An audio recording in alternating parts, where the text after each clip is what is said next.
စီစဉ်ရာတိရသမารိပညာတည်းဟူသောတိခါသုံးပါးနှင့်ပြည့်စုံတော်မူသောရှေးပါမီတော်ရဆရာတော်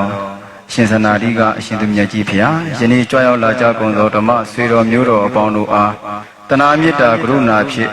ဆရာတော်ရှင်သူမြတ်ဖျားကြီး၏နှလုံးသားအတွင်း၌ကိန်းအောင်နေသည့်သစ္စာဓမ္မယရဏတရားဒေသနာတော်များထဲမှတပိသားတာဝကတို့အား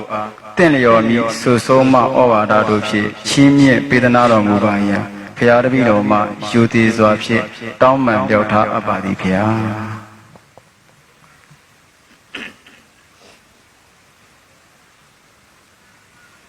ကဲတရားတန်ဖတ်မယ်ဆိုဖန်လို့ရပါပြီတရားနာပိသများနေတကွာစัจ java ရဏနာမှာရှိရတဲ့လူနဲ့မြတ်မှာတတ္တဝါအားလုံး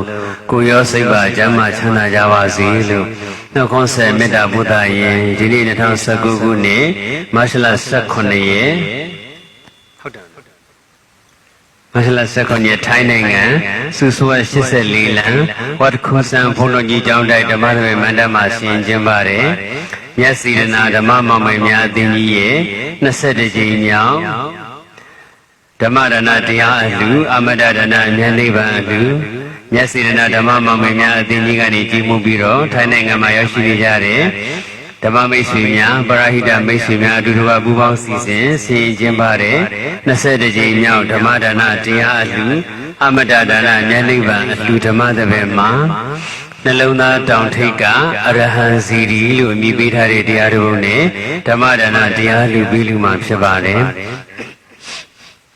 တရားလူရှင်နေနဲ့တရားလူမပေးလူခင်တရားလူခံပုဂ္ဂိုလ်များအနေနဲ့တရားလူမခံယူခင်တရားပိုင်ရှင်ဖြစ်တော်မူတဲ့သမီးညမြတ်စွာဘုရားရှင်ကိုထိုဘုရားရှင်ရဲ့အရဟံဂုဏ်တော်ပွားများခြင်းဖြင့်ရှေးဥစွာရှိခိုးပူဇော်ကြရအောင်အလုံးမဲ့လုံးချီထားပြီးတော့လိုက်ဆိုရပါအရဟံဂုဏ်တော်ရဲ့အဓိပ္ပာယ်၃မျိုးတစ်မျိုးကိုတစ်ခေါက်စီတိုင်ပေးပါမယ်ဥစဉ်တစ်ခေါက်တိုင်ပေးပြီးတိုင်း၃ခေါက်ညီညီညာညာပွားများကြရပါမယ်အရဟံ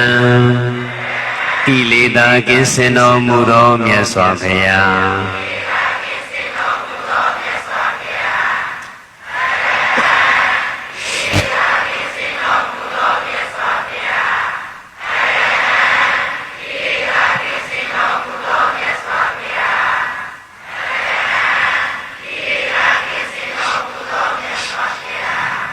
အရဟံ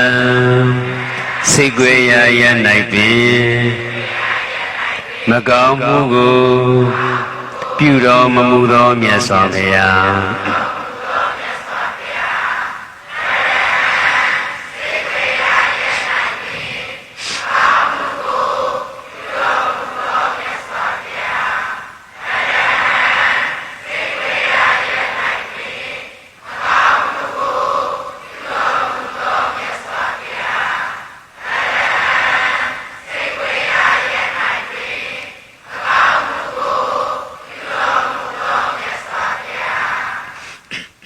အရဟံ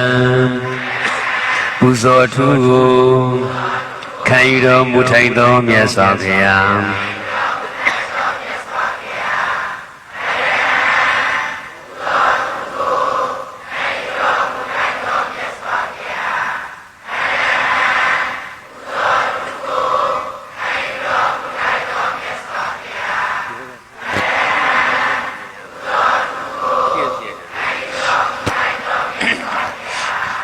သာဓုခေါ်လိုက်မ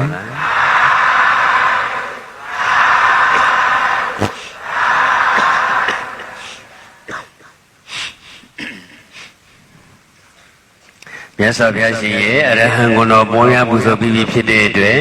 လက်ဥချီထားလေးတွေချထားပြီးတော့မျက်လုံးလေးတွေဖိတ်မထားပဲဖွင့်ထားပြီးတော့ထိုင်နေဣရိယာပုဂ္ဂိုလ်လည်းပုံစံတစ်မျိုးညောင်းရင်ပုံစံတစ်မျိုးပြောင်းပြီးတော့တက်တာတဲ့ဣရိယာပုဂ္ဂိုလ်နဲ့ချမ်းသာစွာတရားနာယူနိုင်ကြပါပြီဒီနေ့ဟောမယ့်တရားကောင်းစဉ်ကပါတယ်လေနှလုံးသားတောင်ထိပ်ကအရဟံစီရီစိတ်ထဲကနေမြတ်စွာဘုရားရှင်ရဲ့ကိုယ်တော်တွေကိုပွားများနေတာဟာနှလုံးသားထဲမှာဖျားတည်နေတာပါစိတ်ထဲကနေအရဟံကိုယ်တော်ပွားများရင်နှလုံးသားထဲမှာတည်လိုက်တဲ့ဖျားရဲ့ဘွဲတော်ကအရဟံစီရီစိတ်ထဲကနေသမ္မာသမ္ဗုဒ္ဓကိုယ်တော်ပွားများရင်သမ္မာသမ္ဗုဒ္ဓစီရီဘဂဝါကိုယ်တော်ပွားများရင်ဘဂဝါစီရီဒီနေ့ကတော့အရဟံစီရီတဲမှာဆိုတော့စိတ်ထဲကနေအရဟံကိုယ်တော်ပွားများရမယ်စိတ်ထဲကနေအရဟံကိုယ်တော်ဘယ်လိုပွားများမလဲအရဟံကိလေသာကင်းစင်တော်မူသောမြတ်စွာဘုရားခုနကတရားအစမှအလုံးပဲပွားများခဲ့ကြပြီဒါကတော့အများနဲ့တန်မြိုင်ဆိုတော့နှုတ်ကနေထုတ်ပြီးတော့ပွားများကြတာပေါ့ကိုယ်ဘာသာကိုဘာဝနာကမ္မထံတစ်ခုအနေနဲ့ဗုဒ္ဓနုပတိကမ္မထံတစ်ခုအနေနဲ့ပွားများမယ်ဆိုရင်တော့နှုတ်ကနေဆိုးနေကြမလိုပါဘူးစိတ်ထဲကနေပဲပွားများရတယ်ဘာဝနာမှန်သမျှစိတ်ရဲ့အလုပ်ပဲစိတ်သက်သက်နဲ့ပဲလုပ်ရပါတယ်အရဟံကိလေသာကင်းစင်တော်မူသောမြတ်စွာဘုရားတရားတရားထိုင်တယ်လို့ထိုင်ရင်းနဲ့ပဲဖြစ်ဖြစ်တွားရင်လာရင်လုံရင်ကိုင်ရင်စားရင်တောင်းရင်နေရင်ထိုင်ရင်ပြုံးရင်ဆိုရင်ချက်ရင်ပြုံးရင်လျှော်ရင်ဖွင့်ရင်လှဲရင်ကျင်းရင်နဲ့ပဲဖြစ်ဖြစ်ဘယ်အလုပ်ကိုပဲလုပ်နေစိတ်ထဲကနေမြတ်စွာဘုရားရှင်ကိုယ်တော်ကိုပွားများလို့ရပါတယ်တိကြလေးပဲတရားထိုင်တယ်လို့ပြောကြရင်လူတော်များများကနာသီဝသတိကဝင်လေထွက်လေရှုမှတ်တာတို့ဖောင်းနေပိန်နေမှတ်တာတို့ထိုင်နေထိတယ်မှတ်တာတို့မြင်နေကြတယ်နားနေစားတယ်ထိတယ်တွေ့တယ်မှတ်တာတို့အဲ့ဒါတွေကိုမှတ်တာကိုမှတရားထိုင်တယ်လို့ထင်ကြတာတရားထိုင်တယ်လို့ပဲထိုင်ပြီးတော့ဝင်လေထွက်လေရှုမှတ်တယ်လို့မျိုးတမနခွေခါဆန်မျက်စိမိတ်ပြီးတော့ထိုင်နေရင်းနဲ့လည်းပဲစိတ်ထဲကနေမြတ်စွာဘုရားရှင်ရဲ့ဂုဏ်တော်တွေကိုပွားများနေလို့ရပါတယ်အရဟံစီရီတေမဲဆိုရင်အရဟံစီရီကြီးမားမားခန့်ခန့်ထဲတယ်နဲ့မြင့်မားမားတင်မယ်ဆိုရင်တော့တရားထိုင်တယ်လို့ဒီကြလေးထိုင်ပြီးတော့10မိနစ်ရ10မိနစ်15မိနစ်ရ15မိနစ်နိုင်ဝတ္တနာကြီးချင်းရလဲနိုင်ဝတ္တနာကြီးထိုင်ပြီးတော့စိတ်ထဲကနေအရဟံကိုယ်တော်ရဲ့အဓိပ္ပာယ်ကိုအကျေတုံးချစ်ထွင်ပြီးတော့ဆင်ញင်စဉ်းစားနေရမှာအဲ့ဒါသိမြင်ရင်ဒါတရားထိုင်ခြင်းတစ်မျိုးပဲဘာဝနာကမ္မထံပွားများနေခြင်းပဲဖះကုံတော်ပွားတယ်ဆိုရင်များဖြင့်တော့ပရိစိတ်ပြီးတော့ပဲပွားရတာများတော့ဂုံတော်ပွားတယ်ဆိုရင်တော့မချို့အထင်သိကြရသေးတယ် ဖះကုံတော်ပွားတယ်ဆိုရင်ဒါစီးပွားတက်ခြင်းလို့ယာရုတူခြင်းလို့စီအောင်ကောင်းခြင်းလို့ဒုဝင်ဆန္ဒတွေပြေဝခြင်းလို့အကျဉ်းစီအောင်မြင်ခြင်းလို့ဂုဏ်တော်ပွားနေတာဆိုပြီးတော့တလောကလုံးမှာအမျက်ဆုံးဖြစ်တဲ့မြတ်စွာဘုရားရှင်ရဲ့အမျက်ဆုံးဂုဏ်တော်ကိုပွားများနေတာကိုတောင်မှအထင်သေးတဲ့စကားမျိုးပြောကြတာရှိတယ်တကယ်တမ်းကျတော့ဝင်လေထွက်လေရှုမှတ်အဲ့ဒီကနေတစ်ဆင့်ဝိပဿနာကူးပြောင်းပြီးတော့မဉ္ဇဉ်ဘုံဉဏ်စိုက်နိုင်တယ်လို့ပဲဘုရားဂုဏ်တော်ကိုစိတ်ထဲကနေပွားများပြီးတော့အဲ့ဒီကနေဂုဏ်တော်ပွားများခြင်းကြောင့်ဖြစ်ပေါ်လာတဲ့နှစ်သက်ပွားများမှုပိဋိပတ်တ္တိစသည်ကနေဝိပဿနာကူးပြောင်းပြီးတော့ရှုမှတ်သွားမယ်ဆိုရင်လည်းပဲမဉ္ဇဉ်ဘုံဉဏ်စိုက်ပြီးတော့နိဗ္ဗာန်ကိုမျက်မှောက်ပြုနိုင်တယ်အာနာပါနကိုပင်တိုင်းကမ္မထန်နေနဲ့ရှုမှတ်ပွားများလို့ရတယ်လို့ပဲဘုရားကုံတော်ပွားများခြင်းကိုလည်းပဲဗုဒ္ဓနုတ္တိကိုလည်းပဲပင်တိုင်းကမ္မထန်မူလကမ္မထန်နေနဲ့ပွားများလို့ရပါတယ်လူဝိသနာတစ်ခုခုရှိလာမှဘေးရန်အနေကင်းရှင်းခြင်းလာမှတဒနာတစ်ခုခုပေါ်လာကမှအဋ္ဌံပရိလိစိတ်ရတာမျိုးမဟုတ်ပါဘူးမြတ်စွာဘုရားရှင်ပေါ်မှာတကယ်ကိုကြည်ညိုတဲ့စိတ်အကောင်မောင်းတဲ့ရှိနေတယ်ဆိုရင်မြတ်စွာဘုရားရှင်ဂုဏ်တော်တွေကိုတောင်းရင်လိုက်နေလေပွားများလို့ရတယ်တရားထိုင်နေလေပွားများလို့ရပါတယ်အဲ့တော့ရဟန်းဂုဏ်တော်ပွားများမယ်ဆိုရင်စိတ်ထဲကနေအရဟံကိလေသာကင်းစင်တော်မူသောမြတ်စွာဘုရားထပ်တလေးလေးပွားများရမှာပဲဒါကတော့အခြေခံအနေနဲ့အရဟံကိလေသာကင်းစင်တော်မူသောမြတ်စွာဘုရားကိလေသာကင်းစင်တော်မူသောမြတ်စွာဘုရားအခောက်ရည်များသွားရင်တော့အရဟံတော်ခဏခဏထည့်နေကြမလိုပါဘူးအရဟံကိလေသာကင်းစင်တော်မူသောမြတ်စွာဘုရားကိလေသာကင်းစင်တော်မူသောမြတ်စွာဘုရားကိုယ်ကမြန်မာစကားအမြဲတမ်းသုံးတဲ့ပုဂ္ဂိုလ်ဆိုရင်မြန်မာလူပွားများဖို့အဓိကပဲအခောက်ရည်များများ20 30 40လောက်ပွားပြီးပြီဆိုရင်တော့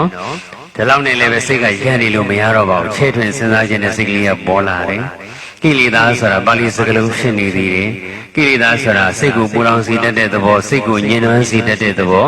စိတ်ကိုနောက်ကျစေတတ်တဲ့သဘောစိတ်ကိုရှုပ်ထွေးစေတတ်တဲ့သဘောကိုခေါ်တာဖြစ်တဲ့အတွက်ကြောင့်အရဟံစိတ်အပူလောင်မှန်သမျှကင်းစင်တော်မူသောမြတ်စွာဘုရားစိတ်အညစ်အကြေးမှန်သမျှကင်းစင်တော်မူသောမြတ်စွာဘုရားစိတ်အနှောင့်အယှက်မှန်သမျှကင်းစင်တော်မူသောမြတ်စွာဘုရားစိတ်ရှုပ်ထွေးမှန်သမျှကင်းစင်တော်မူသောမြတ်စွာဘုရားကိလေသာဆိုတဲ့ပါဠိစကားလုံးကိုပဲမြမလိုအဓိပ္ပာယ်လေးနဲ့ချဲ့ထွင်ပြီးတော့ပွားများရတယ်ကိလေသာဆိုတာကပါဠိစကားလုံးမှာပဲသူရဲ့အဓိပ္ပာယ်တော့ခုပြောခဲ့တာဆိုရင်ဒါ၄မျိုးပြောသွားတော့ပေါ့စိတ်ကိုပူလောင်စေတတ်တဲ့သဘောညှဉ်းနှွမ်းစေတတ်တဲ့သဘောနောက်ကျစေတတ်တဲ့သဘောရှုပ်ထွေးစေတတ်တဲ့သဘောစိတ်ပူလောင်မှလည်းမြတ်ကင်းစင်တော်မူသောမြတ်စွာဘုရားမြတ်စွာဘုရားရှင်စိတ်ဆယ်မှာအပူအလောင်တတ်တည်လုံးဝမရှိဘူးအပူလောင်တတ်တည်ကင်းစင်နေတယ်မြတ်စွာဘုရားရှင်စိတ်ဆယ်မှာလောဘဒေါသအစရှိတဲ့ပူတတ်တည်ကင်းစင်ပြီးတော့စိတ်ကလေးအမြဲတမ်းအေးချမ်းနေတယ်ကိလေသာကင်းစင်တော်မူသောမြတ်စွာဘုရားဆိုပြီးမြတ်စွာဘုရားဆိုတဲ့စကားလုံးလေးနဲ့နံပုတ်လေးနဲ့အဆုံးသတ်လိုက်တော့မှဂုဏ်တော်ပွားတာမဟုတ်ပါဘူးစိတ်ပူလောင်မနေမှာကင်းစင်တော်မူသောမြတ်စွာဘုရားဒါကလည်းမြတ်စွာဘုရားနဲ့အဆုံးတတ်တာပေါ့လေအဲ့ဒါကိုပဲစကားပြီးပြန်လိုက်တဲ့အခါကျတော့မြတ်စွာဘုရားရှင်စိတ်အစဉ်မှာအပူလောင်နေကင်းစင်နေတယ်မြတ်စွာဘုရားရှင်စိတ်ကလေးဟာအမြဲတမ်းပဲအေးချမ်းနေတယ်ဒဲဆိုပြီးတော့ကရိယာနဲ့အဆုံးတတ်လေးပဲဒါဘုရားကုံတော်ပွားရလို့ခေါ်တာပါပဲအဲ့ဒါစိတ်ပူလောင်မနေမှာကင်းစင်တော်မူသောမြတ်စွာဘုရားဒီမြန်မာလူကိလေသာကင်းစင်တော်မူသောမြတ်စွာဘုရားလို့ပွားလိုက်တာနဲ့စိတ်ပူလောင်မနေမှာကင်းစင်တော်မူသောမြတ်စွာဘုရားလို့ပွားလိုက်တဲ့နေ့တော့မှအထိပ္ပယ်တိတာခြင်းမတူအထိပ္ပယ်တိတာခြင်းမတူသလိုပဲမြတ်စွာဘုရားရှင်ပေါ်မှာကြည်ညိုတဲ့စိတ်ဖြစ်တာခြင်းလည်းလုံးဝမတူတော့ဘူး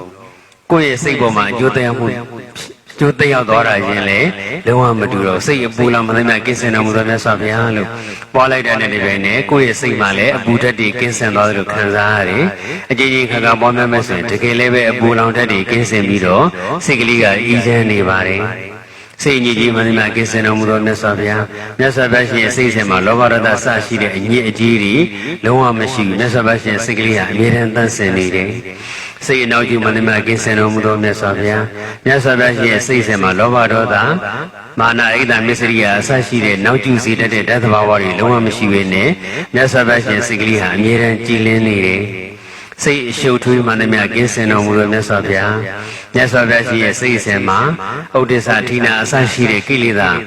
စိတ်ရဲ့အရှုပ်ထွေးတွေကင်းစင်ပြီးတော့မြတ်စွာဘုရားရှင်စိတ်ကလေးကအမြဲတမ်းရှင်းနေတယ်စိတ်ရှင်းတော်မူသောမြတ်စွာဘုရားပေါ့စိတ်ကြည်အမြဲတမ်းစိတ်အေးချမ်းတော်မူသောမြတ်စွာဘုရားအမြဲတမ်းပဲစိတ်ကလေးတန်ဆင်တော်မူသောမြတ်စွာဘုရားစိတ်အမြဲတမ်းကြည်လင်တော်မူသောမြတ်စွာဘုရားအမြဲတမ်းပဲစိတ်ရှင်းလင်းတော်မူသောမြတ်စွာဘုရား စိတ်အပူကင်းစင်တော်မူသောမြတ်စွာဘုရားဆိုပြီးတော့မကောင်းတဲ့တက်ကင်းတာကိုပွားမှအရဟံမဟုတ်ဘူးစိတ်ကြည်လင်အေးချမ်းတော်မူသောမြတ်စွာဘုရားစိတ်မြတ်စွာဘုရားရှင်စိတ်ကလေးကအမြဲတမ်းပဲကြည်လင်အေးချမ်းနေတယ်စိတ်တည်ငြိမ်တော်မူသောမြတ်စွာဘုရားမြတ်စွာဘုရားရှင်စိတ်ကလေးအမြဲတမ်းတည်ငြိမ်နေတယ်ဒီလိုပွားလို့ပဲအရဟံဂုဏ်တော်ပွားတာပါပဲအရဟံဆိုတဲ့ပါဠိစကားလုံးအတုံးလိုက်တက်လိုက်ပါမှအရဟံဂုဏ်တော်ပွားတာလည်းမဟုတ်ဘူးကိလေသာဆိုတဲ့စကားလုံးကြီးအတုံးလိုက်တက်လိုက်ပါမှလည်းပဲအရဟံဂုဏ်တော်ကိုပွားတာမဟုတ်ပါဘူးအဲ့တော့အချိန်နဲ့ချိန်ခါပေါ်မှာမူတည်တာပေါ့လေအဲ့တော့တချို့ချိန်တွေမှာကိုယ်စိတ်ကလေးကတည်ငြိမ်အေးချမ်းခြင်းနဲ့ဆိုရင်ဒါစိတ်တည်ငြိမ်အေးချမ်းတော်မူသောမြတ်စွာဘုရားစိတ်တည်ငြိမ်အေးချမ်းတော်မူသောမြတ်စွာဘုရားမြတ်စွာဘုရားရှင်စိတ်ကလေးဟာအမြဲတမ်းပဲတည်ငြိမ်အေးချမ်းနေတယ်လို့ဒီလိုလေးအာရုံပြုပွားများမယ်ဆိုရင်လည်းပဲအရဟံဂုဏ်တော်ပွားများတာပါပဲစက်ကပဲနော်လေးမလားဒီနားလေးမှာမိုင်းဆောင်းမမရှိဘူးဒီဘက်ကအတန်သိမ့်မကြအောင်အဲ့ဒါစိတ်ပူလောင်မှန်သမျှကင်းစင်တော်မူသောမြတ်စွာဘုရားစိတ်ညစ်ကြေးမှန်သမျှကင်းစင်တော်မူသောမြတ်စွာဘုရားစိတ်အနောက်ကျမှန်သမျှကင်းစင်တော်မူသောမြတ်စွာဘုရားစိတ်အရှုပ်ထွေးမှန်သမျှကင်းစင်တော်မူသောမြတ်စွာဘုရားဒီလိုထပ်တလဲလဲပွားများပါမယ်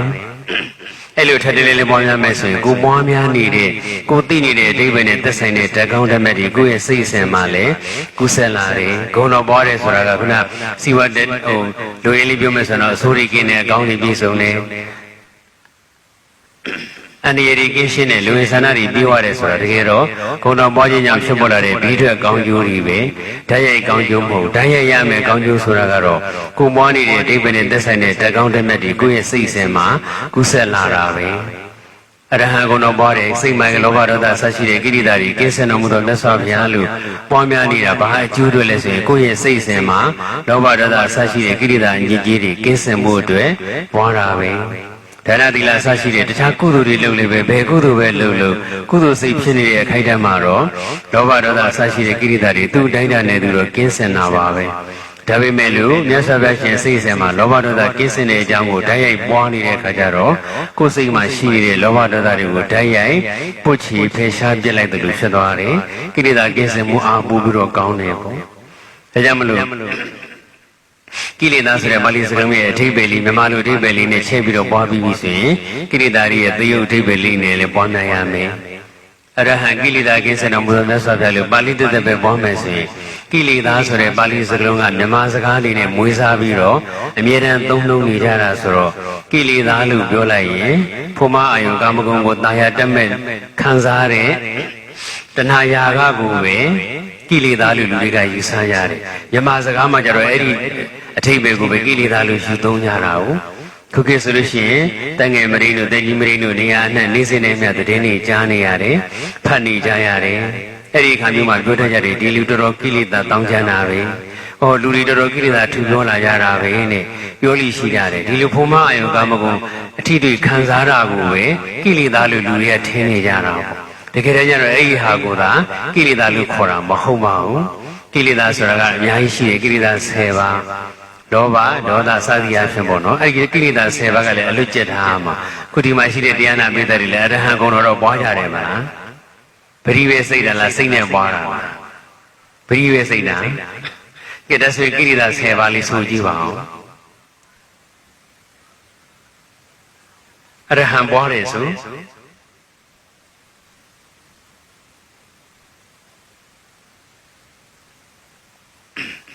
အများအားဖြင့်တော့ဒီနေ့ကိုအရဟံကိုတော့ပရိပဏပတ်စိတ်လို့ရှိရင်တော့ဘလို့ကောင်းကျိုးရမှာပဲဆိုပြီးတော့စိတ်ကြတာများပါတယ်အခောက်ကြီးများများရဖို့အပတ်ကြီးများများရဖို့ပဲအဓိကထားကြတာပေါ့အထိပ္ပယ်သိဖို့ကိုအဓိကမထားဘူးတချို့ဆိုရင်အရဟံကိလေသာကင်းစင်တော်မူတဲ့မြတ်စွာဘုရားလို့တော့မသိပဲသိသွားတဲ့သူတွေအများကြီးရှိတာနော်အရဟံဘုဇောထုကိုခိုင်းတော်မူထိုက်သောမြတ်စွာဘုရားစသည်ဖြင့်အထိပ္ပယ်လုံးဝမသိပဲနဲ့စိတ်တော့စိတ်တယ်ကုသိုလ်မရဘူးလို့တော့မဆိုလိုပါဘူးဘုရားကုတော်ပါဠိကိုရွတ်ဆိုတာဆိုတော့ကုသိုလ်တော့ရပါတယ်ဒါပေမဲ့ရတဲ့သလောက်မရဘူးကုသိုလ်လည်းရတဲ့သလောက်မရဘူးအကျိုးလည်းပဲရတဲ့ရထိုက်သလောက်မရတော့ဘူးအဲ့တော့ကိလေသာ10ပါးပြောရင်းနဲ့ပြီးသွားပါလိမ့်မယ်ပထမဆုံးကတော့လောဘပေါ့လူတိုင်းသိပြီးသားအဲ့တော့ကိလေသာကင်းစင်တော်မူသောမြတ်စွာဘုရားဆိုတဲ့စကားလုံးလေးထဲမှာအစားထိုးရမယ်လောဘကင်းစင်တော်မူသောမြတ်စွာဘုရား မြတ်စွာဘုရားရှင်အစိစဉ်မှာလောဘမရှိဘူးဒီလောဘဆိုတာလေတကယ်တော့ပါဠိစကားလုံးပဲဖြစ်နေသေးတာပဲသူ့ကိုလည်းပဲမြန်မာလိုပြောမယ်ဆိုရင်အဓိပ္ပာယ်ကြီးအများကြီးရှိတယ်အဓိပ္ပာယ်ကြီးအများကြီးရှိတယ်ဆိုတာစိတ်မှာဖြစ်နေတဲ့လောဘရဲ့ဓာတ်သဘာဝတွေအများကြီးရှိတယ်လို့ပြောတာပါဠိလိုတရားကိုကောင်းတော့လောဘစေတသိက်ကိုကောင်းရပါမယ်အဲ့ဒီလောဘရဲ့စိတ်မှာဖြစ်နေတဲ့ဓာတ်သဘာဝတွေကအမျိုးမျိုးရှိတယ်အကျဉ်းမြင့်နေမူနာပြောမယ်ဆိုရင်လောဘဆိုတာလူကျင်တာနှစ်သက်တာတာယာတာတတ်မဲ့တာဆွဲလန်းတာညှိကပ်တာတန်ရောစဉ်ဖြစ်တာအနှောင်ဖွဲ့ဖြစ်တာချစ်တာကြိုက်တာသဘောကျတာကြည်နက်တာစသည်အဖြစ်အဲ့ဒါတွေအကုန်လုံးဟာလောဘတွေကြီးပဲလောဘလို့ပြောလို့ရှိရင်သူကတော့လောဘသိကြီးတာပဲဆိုရင်အရန်လူကျင်တာမျိုးဝိကြီးစသည်အဖြစ်ရုပ်ဝတ္ထုပစ္စည်းတစ်ခုကိုသူပဲအပိုင်စည်းကျင်တာမျိုးကိုလောဘကြီးတယ်လို့လူတွေကပြောလို့ရှိကြလောဘရဲ့အဓိပ္ပာယ်ကအများကြီးရှိတာနော်လူကျင်တာတစ်ခုနဲ့လောဘမဟုတ်ဘူးလူကျင်တာနှစ်သက်တာအရာဝတ္ထုလေးတစ်ခုနှစ်သက်နေတယ်ဆိုတာလေလောဘဖြစ်နေတာပဲပေါ့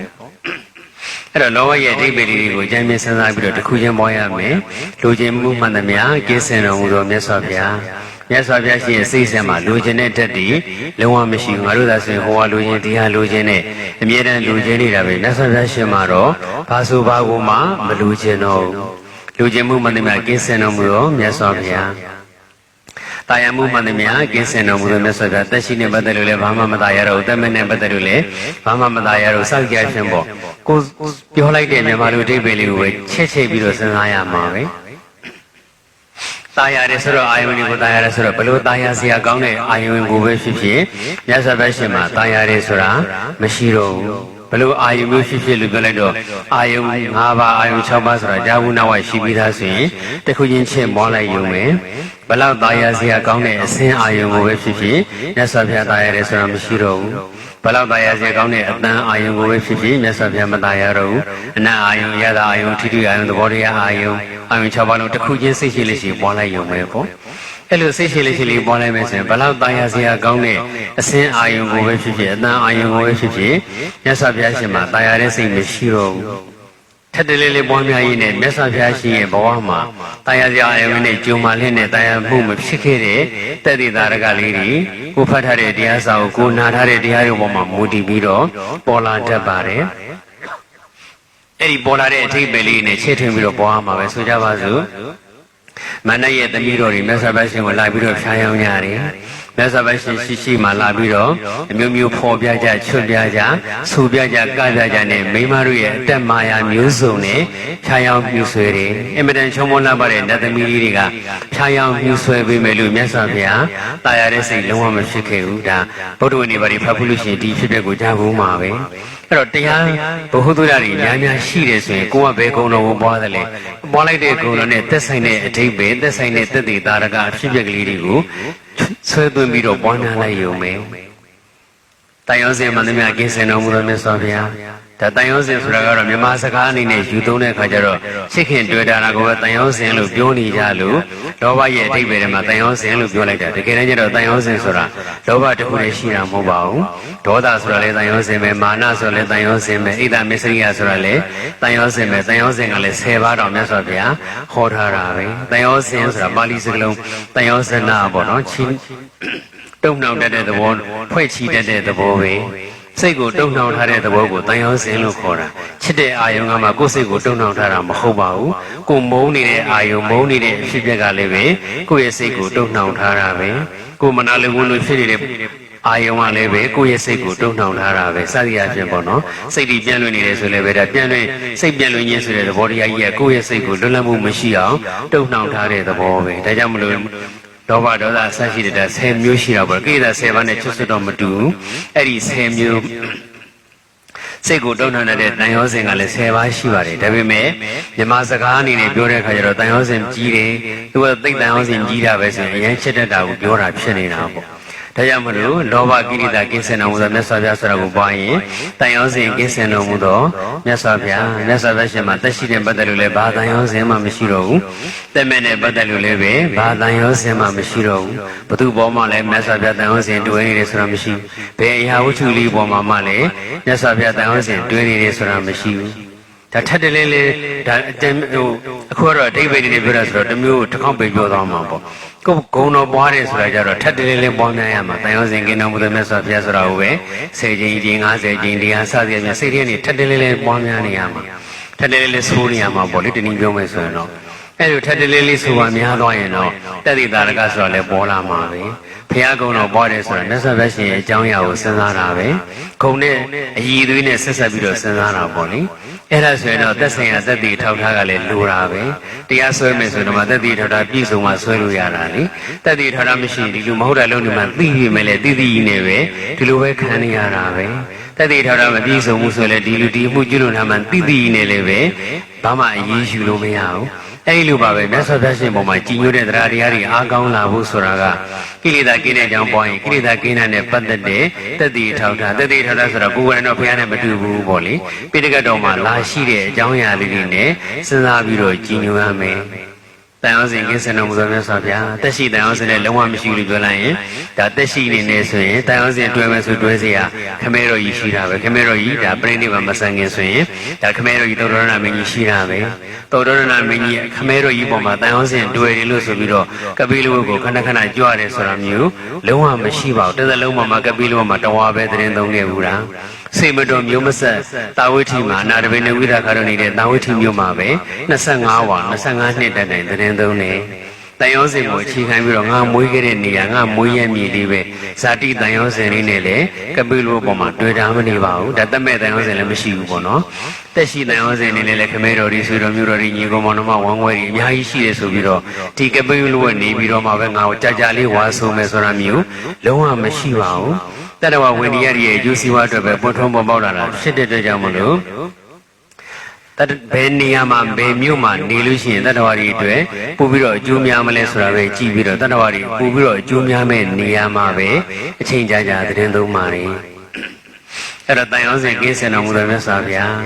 းမြတ်စွာဘုရားခမဲတော်ကြီးပေါ်မှာတန်ရောစဉ်တွင်နေဆွမ်းမြတဲ့လုံးဝမရှိဘူးနဲ့စသဖြင့်ပွားလို့ရတာပေါ့လေသို့သူကဲချွတ်ချိန်တန်မှလာရင်ဒါကပိလုမြို့ကိုကြွားတာပဲတက်မဲ့တန်အောင်စလည်းဒါကပိလုတစ်ခုတည်းနဲ့ဒီကိုနှစ်ခုလုံးပွားလို့ရတာပေါ့နော်တက်ရှိတန်အောင်စလည်းမရှိဘူးတက်မဲ့ဇာတိတန်အောင်စလည်းမရှိဘူးပေါ့လေကိုမွေးရညီဆိုပြီးတော့ကပိလုကိုခဏခဏကြွားတယ်ဆိုတာမျိုးလုံးဝမရှိပါဘူးတန်အောင်စင်မှန်သမျှကင်းစင်တော်မူသောမြတ်စွာဘုရားစသည်အဖြစ်ပေါ့နော်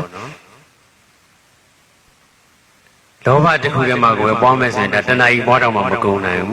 းလူချင်းမှုတာယာမှုနှစ်သက်မှုတက်မဲ့မှုဆွဲလန်းမှုစသည်အဖြစ်ပေါ့အဲ့တော့ဂုဏ်တော်ပွားတဲ့ခါမှာတစ်ခေါက်နဲ့တစ်ခေါက်ပေါ်လာတဲ့ဥပမာချင်းလည်းမတူနိုင်ပါဘူးတူစရာလည်းမလိုပါဘူးကိုယ်စိတ်ထဲမှာအဆင်ပြေသလိုပေါ်လာလိမ့်မယ်ပေါ်လာတဲ့အထိပ္ပယ်ဟာကိုပွားနေတဲ့ဂုဏ်တော်ကိုပွားနေတဲ့မြတ်စွာဘုရားရှင်ရည်သွေးနဲ့ကွတ္တိဖြင့်ပြီးတာပဲလောဘကင်းစင်တော်မူသောမြတ်စွာဘုရားထက်တလေးလေးပွားများမှာနော်လောဘကင်းစင်တဲ့မူသောမြတ်စွာဘုရားလည်းပွားတော့အရဟံဆိုတဲ့ပါဠိစကားလုံးတော်မှာမပါတော့ဘူးဖြစ်သွားတာမပါလဲအရေးမကြီးပါဘူးလောဘကင်းစင်တယ်လို့ပွားနေတယ်ဆိုတာအရဟံရဲ့အဓိပ္ပာယ်ကိုပွားနေတာပဲလေအရဟံကုံတော်ပွားနေတာပါပဲနောက်တစ်ခုကတော့ဒေါသကင်းစင်တော်မူသောမြတ်စွာဘုရားဒေါသဆိုတာလေမြန်မာစကားမှာဟိုကိလေသာ10ပါးလုံးတော့တကယ်တော့မြန်မာစကားမှာယူသုံးနေတဲ့စကားလုံးကြီးပါပဲအဲ့တော့ဒေါသ तू ကတော့ဒေါသသိကြီးတာပဲတော်ဒေါသကြီးတဲ့လူပဲနဲ့ပြောကြဒေါသကြီးရဆိုရင်ဘုံနေကြီးပောက်ကွဲတာမျိုးအော်ဟစ်ဆဲဆိုတာမျိုးကိုမှဒေါသကြီးတယ်လို့ပြောတတ်ကြတယ်တကယ်တမ်းကျတော့ဒေါသကလည်းပဲသဘာဝတရားတွေအများကြီးရှိတယ်အကြံဉာဏ်လေးနမူနာပြောရမယ်ဆိုရင်ဒေါသဆိုတာစိတ်တူတာစိတ်ဆိုးတာစိတ်ညစ်တာစိတ်ကောက်တာအမျက်ထွက်တာရန်ညှိုးဖွဲ့တာကလေးစားချီတာနာကြီးတာမုန်းတီးတာဝမ်းနေတာပူဆွေးတာငိုကြွေးတာလွန်ဆွတ်တာတန်တာတာသဘောမကျတာမကြည်နဲ့တာမုန်းတာယွန်းတာကြောက်ရွံ့တာထိတ်လန့်တာအဲ့ဒါတွေအကုန်လုံးဟာဒေါသတွေကြီးပဲတေချာအောင်စူးစိုက်ပြီးတော့နားထောင်မယ်ဆိုရင်တချို့အထိပ္ပယ်လေးတွေဟာဒေါသလို့တောင်မထင်ရဘူးလွန်နေဆိုတာလေကိလေသာနေနဲ့ပြောရင်ပါလေဘာကိလေသာလဲခုပြောတဲ့ထက်မှာပါတာပဲလေလွမ်းနေဆိုတာအဲ့တော့လွမ်းနေဆိုတာတကယ်တော့တန်မားမြင့်ကြည့်ရင်တော့ကောင်းတဲ့သဘောလေးဒါမှမဟုတ်လေချစ်လို့လွမ်းတာဆိုတော့လွမ်းနေတယ်ဆိုတာချစ်နေတာပဲတန်အောင်စင်ဖြစ်နေတာပဲလို့ထင်စရာပဲပေါ့တကယ်နဲ့ကျတော့လွမ်းနေတယ်ဆိုတာဒေါသဖြစ်နေတာပဲခွဲခွာနေရတဲ့အခြေအနေတည်းရဲ့ပေါ်မှာဆုံတွေ့ခွင့်မရတဲ့အခြေအနေတည်းရဲ့ပေါ်မှာမကြည်မနှက်ဖြစ်နေတဲ့သဘောကိုပဲလွမ်းနေလို့ခေါ်တာ ခွဲခွာနေရတဲ့အချိန်นี้ဆုံတွေ့ခွင့်မရတဲ့အချိန်นี้ပေါ်မှာသာကြည်နပ်မှုရှိတယ်ကြည်ရည်နဲ့လက်ခံနိုင်နေဆိုရင်လွန်စရာအကြောင်းလုံးဝမရှိဘူးဒါကြောင့်မလို့လွန်နေတဲ့အချိန်မှာဖြစ်နေတဲ့စိတ်ရဲ့သဘာဝဟာတကယ်တော့ဒေါသကိလေသာပဲအဲ့တော့လွန်ဆုချင်းကင်းစင်တော်မူတဲ့မြတ်စွာဘုရားနဲ့ပွားရုံပဲပေါ့ကိုယ်ကလွန်တတ်တဲ့သူတယောက်ဓမ္မမို့အကြောင်းအရာတစ်ခုခုကြောင့်လောလောဆယ်လွန်စရာရှိနေတယ်ဆိုရင်ဒီအလွန်လေးကင်းစင်သွားခြင်းနဲ့ဆိုရင်ဟိုတတိပဒံမှာတော့လွန်နဲ့မှတ်လို့ပြောရမှာပေါ့ဒါပေမဲ့ဘယ်သူမှလည်းလွန်နေတဲ့အချိန်လွန်နေလို့တော့မမှတ်ကြပါဘူးနော်အဲ့တော့လွန်ဆုချင်းကင်းစင်တော်မူတဲ့မြတ်စွာဘုရားဘယ်သူကမှလွန်နေတယ်ဆိုတာမရှိဘူးဒီလိုလေးထက်တဲ့လေးပွားများလိုက်ရမှာပေါ့အဲ့ဒါဆိုလို့ရှိရင်ဒါအထိပ္ပယ်တက်တဲ့သာရကဆိုလည်းပေါ်လာမှာပဲနိဒါမေတော်ကြီးဆိုလို့ရှိရင်မွေးဖွားပြီးကလေးက9ရက်နဲ့ပဲ9ရက်ပဲဟိုနေလိုက်ရတယ်9ရက်ဆိုတော့မှတ်တော့မမှတ်မိတော့ဘူးပေါ့လေအဲ့တော့မေတော်ကြီးဆိုရင်ဒါတုတိတနတ်ပြည်မှာရောက်နေတာပဲနတ်ပြည်မှာရောက်နေတဲ့မေတော်ကြီးကိုလွန်ဆိုပြီးတော့နတ်ပြည်ခဏကြွသွားတယ်ဆိုတာမျိုးလုံးဝမရှိခဏကြွတယ်ဆိုတာသာထားဖို့ဒီစိတ်ထဲကနေမေတော်ကြီးကိုလှမ်းပြီးတော့တတိယနေတဲ့ဆိုတာမျိုးကိုမရှိပါဘူးတတိယတဲ့ဆိုတော့လည်းကောင်းတယ်လို့ဖြစ်နေတာပေါ့နော်အဲ့တော့ကိုယ့်ရဲ့မေတော်ကြီးကိုနတ်ပြည်မှာရှိတဲ့မေတော်ကိုအဝေးမှာရောက်နေတာလူပြည်ချင်းချင်းဆိုတော့မှတော်တော်ဝေးတာလေကိုနတ်ပြည်ဆိုတော့ပိုဝေးတာပေါ့နတ်ပြည်တောင်မှအနည်းဆုံးနတ်ပြည်မဟုတ်ဘူးစရုမာရီတာဝရင်သာယာမတုတိတဆိုတော့၄ခုမြောက်နတ်ပြည်တော်တော်ကိုဝေးတာပေါ့အဲ့တော့မေတော်နဲ့ဝေးနေလို့ဆိုပြီးတော့မေတော်နှစ်သားကိုလွန်နေတယ်ဆိုတာမြတ်စွာဘုရားမှာမရှိဘူးဒီလိုလေးတွေပွားများမှာပေါ့နော်ဒါသေးစိတ်တွေပြောမယ်ဆိုတော့မကုန်နိုင်တော့ဘူးအဲ့တော့ခုနပြောတဲ့ဓမ္မလွန်နေဆိုတာလည်းပါတယ်ဝမ်းနေတယ်ဆိုတာလည်းပါတာပဲဝမ်းနေနေတယ်ဆိုတာလည်းတကယ်တော့ဒေါသဖြစ်နေတာပဲဘုန်းကြီးပေါက်ပွဲမှာထူးမှနှစ်မှဒေါသမဟုတ်ဘူးကရဲမမဒူလေးနှစ်ဖက်ထောင်ပြီးတော့ထိုင်နေတယ်ဒူလေးနှစ်ဖက်ကိုလက်လေးနှစ်ဖက်နဲ့ရှက်ထားတယ်ဒူနှစ်ဖက်ပေါ်မှာမီးလေးတင်ပြီးတော့စိတ်ထဲကနေဝမ်းနေစရာလေးကိုတစိမ့်စိမ့်နဲ့တွေးနေတယ်တွေးနေရင်တွေးနေနေဝမ်းနေတဲ့စိတ်တွေကအာကောင်းလာတဲ့အခါကျတော့ပါပြင်းမို့မျက်ရည်တွေကတလိမ့်ငင်းစီးလာတယ်စိတ်တန်တစ်ချက်ကလေးမှမထွက်ပါဘူးအတန်လည်းပဲတစ်ချက်မှစကားတန်လည်းပဲတစ်ချက်မှမထွက်ပါဘူးကရင်ကိုလည်းပဲလက်သီးနဲ့တုံးမထုပါဘူးငြိမ်လေးပဲနေတိတ်ကလေးပဲနေနေဘာဖြစ်မှမျက်ရည်လေးတလိမ့်ရင်းစီးဆင်းလာတာပဲအဲ့ဒီလူဘာဖြစ်နေရတော့ဒေါသဖြစ်နေတာနော်ဒေါသဖြစ်နေလို့ဘယ်သူမှမထင်ကြဘူးမျက်ရည်ကျလာတယ်ဆိုပဲကွာဒေါသဖြစ်လို့ပေါ့မျက်ရည်ကျတယ်ဆိုတာဒေါသကိလေသာပဲဟိုငိုတယ်ဆိုတော့လည်းဒေါသပဲနော်ဟိုအော်ဟစ်ပြီးတော့ငိုကြီးဟစ်ခြင်းနဲ့ငိုမှမဟုတ်ကိုယ့်ဘာသာကိုစိတ်တန်တစ်ချက်ကလေးမှမထွက်မနဲ့ကြည့်ပြီးတော့မျက်ရည်လေးစီးကြလာရင်လည်းပဲဒါဒေါသကိလေသာဖြစ်နေတာပဲဒေါသကိလေသာကင်းစင်သွားတဲ့အနာဂတ်ယဟန္တာတွေကိုမျက်ရည်ကျတယ်ဆိုတာလုံးဝမရှိတော့ဘူးဒီဝန္တာမျက်ရည်ဆိုပြီးတော့လည်းပြောတတ်ကြသေးတာပေါ့ဒါကတော့တုတ်တန်သဘောတရားရဲ့လက်တွေ့ဘဝမှာဝန္တာတာကိုအကြောင်းပြုပြီးတော့မျက်ရည်ကျတယ်ဆိုတော့ဝန္တာမျက်ရည်ဆိုမှတော့ဒေါသမဟုတ်ဘူးလို့ထင်စရာပဲပေါ့နော်တကယ်တမ်းကျတော့ပထမတော့အောင်မြင်မှုတစ်ခုခုကြောင့်ပဲဖြစ်ဖြစ်ကုသိုလ်ကောင်းမှုတစ်ခုခုကြောင့်ပဲဖြစ်ဖြစ်ပေါ့လေနော်ကုသိုလ်ကြောင့်ဝမ်းသာတယ်ဆိုလဲဝမ်းသာတာကတော့ပီတိပဲဒါပေမဲ့လို့ဝမ်းသာတဲ့အရှိန်နေမြင်မလာတဲ့အခါမှာဝမ်းသာတဲ့ဓာတ်ကိုကိုယ်စိတ်ကမခံနိုင်တဲ့အတွက်ခံနိုင်ရည်မရှိတဲ့အတွက်မခံစားနိုင်တဲ့အတွက်ကြောင့်မလို့မျက်ရည်ကျသွားတယ်ဆိုတာကြတော့ကုသိုလ်ပီတိကနေဒေါသကိလေသာကိုပြောင်းသွားတာပဋ္ဌာန်းဥပနိဒေယပစ္စည်းမစေကုသိုလ်ကနေလည်းအကုသိုလ်ကိုကျေစုပြုတယ်ကုသိုလ်ကြောင့်လည်းအကုသိုလ်ဖြစ်နိုင်တယ်ပီတိဖြစ်လွန်အားကြီးလည်းအဲ့ဒီပီတိရဲ့ဓာတ်ကိုကိုယ်စိတ်ကကိုယ်နှလုံးသားကမခံစားနိုင်တဲ့အတွက်မခံနိုင်ရည်မရှိတဲ့အတွက်ကြောင့်ကိုပဲတိမ်မွေ့နူးညံ့တဲ့ဒေါသဘက်ကိုပြောင်းသွားပြီးအဲ့ဒီဒေါသကြောင့်ကိုပဲမျက်ရည်ကျတာပါဝမ်းသာလို့သာမျက်ရည်ကျစရန်ဆိုရင်ယဟန္တာအရှင်မြတ်ဒီလောက်မျက်ရည်ကျစရာကောင်းတာပဲရှိတော့မလဲယဟန္တာဖြစ်သွားတယ်တန်မြတ်ဝစီကနေပြီးတိုင်းလွတ်မြောက်သွားတယ်ဆိုရင်အဲ့ဒီတန်မြတ်ဝစီကနေပြီးတိုင်းလွတ်မြောက်သွားတာလောက်ဝမ်းသာစရာကောင်းတာပဲရှိမှမလဲငါတော့တန်တဲ့ကလွတ်ပြီးဝမ်းသာလိုက်တာဆိုပြီးတော့မျက်ရည်တွေတရင်ကြီးစီးဆင်းလာတယ်ဆိုတာလုံးဝမရှိပါဘူးအနာဂံဖြစ်သွားတယ်ဆိုရင်ကိုပဲဒေါသကိရိတာလုံးဝကင်းစင်သွားပြီဖြစ်တဲ့အတွက်မျက်ရည်မကျတော့ပါဘူးအဲ့တော့တူတူတိတ်တိတ်ပဲဝမ်းနေနေအော်ကြီးခကြီးပဲဝမ်းနေနေဝမ်းနေတဲ့ဆိုမှတော့ဒေါသကိလေသာပဲဝမ်းနေခြင်းကင်းစင်တော်မူသောမြတ်စွာဘုရားစသည်အဖြစ်ပွားများရမှာပေါ့နော်အဲ့တော့အလွယ်ဆုံးစိတ်တူရနဲ့စိတ်ဆူရတာမှတဘာဝချင်းလုံးဝမတူပါဘူးဒေါသကင်းစင်တော်မူသောမြတ်စွာဘုရားစိတ်တူစိတ်ဆိုးခြင်းကင်းစင်တော်မူသောမြတ်စွာဘုရားစိတ်တူစိတ်ဆိုးစိတ်ညစ်ခြင်းပေါင်းပြီးပွားလိုက်လေရတာပေါ့နော်တခုချင်းပွားတာစိတ်မရှိဘူးဆိုလို့ရှိရင်လေတကယ်တော့စိတ်တူနေတယ်ဆိုတာနဲ့စိတ်ဆိုးနေဆိုတာတော့မှသိစိတ်ခံစားကြည့်ရင်တဘာဝချင်းလုံးဝမတူပါဘူးစိတ်တူနေဆိုတာနဲ့စိတ်ညစ်နေဆိုတာနဲ့ဆိုရင်ပိုတော့မတူတော့ဘူးပေါ့အဲ့ဒါစိတ်ညစ်လိုက်တာဆိုတာလေဒါကိလေသာဖြစ်နေတာပဲစိတ်ညစ်လိုက်တာငါစိတ်ညစ်နေတယ်လို့ပြောတာငါဒေါသကိလေသာဖြစ်နေတယ်လို့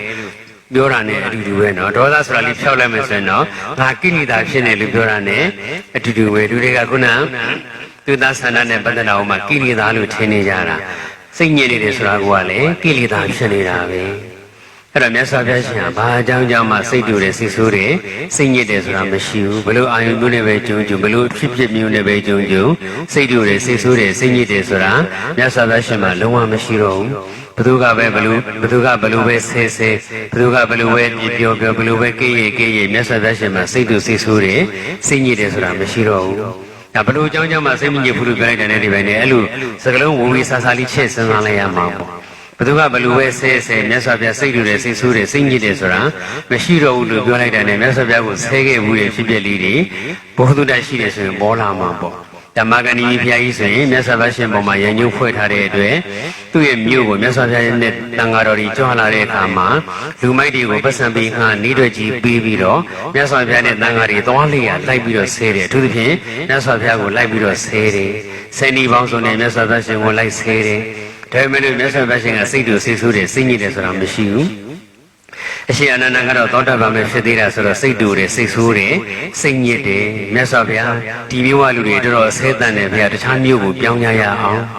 ပြောတော့မြတ်စွာဘုရားရှင်ကနောက်တစ်မျိုးကဆဲရင်ဘယ်လိုလုပ်မလဲအဲ့ဒီကြတော့လည်းမဆဲတဲ့နောက်ထပ်တခြားတစ်မျိုးကိုပြောင်းကြတာပေါ့ဗျာအဲ့ဒီတခြားနောက်တစ်မျိုးကဆဲရင်လည်းဘယ်လိုလုပ်မလဲအဲ့ဒါဆိုလည်းပဲနောက်ထပ်တခြားတစ်မျိုးကိုထပ်ပြီးတော့ပြောင်းကြတာပေါ့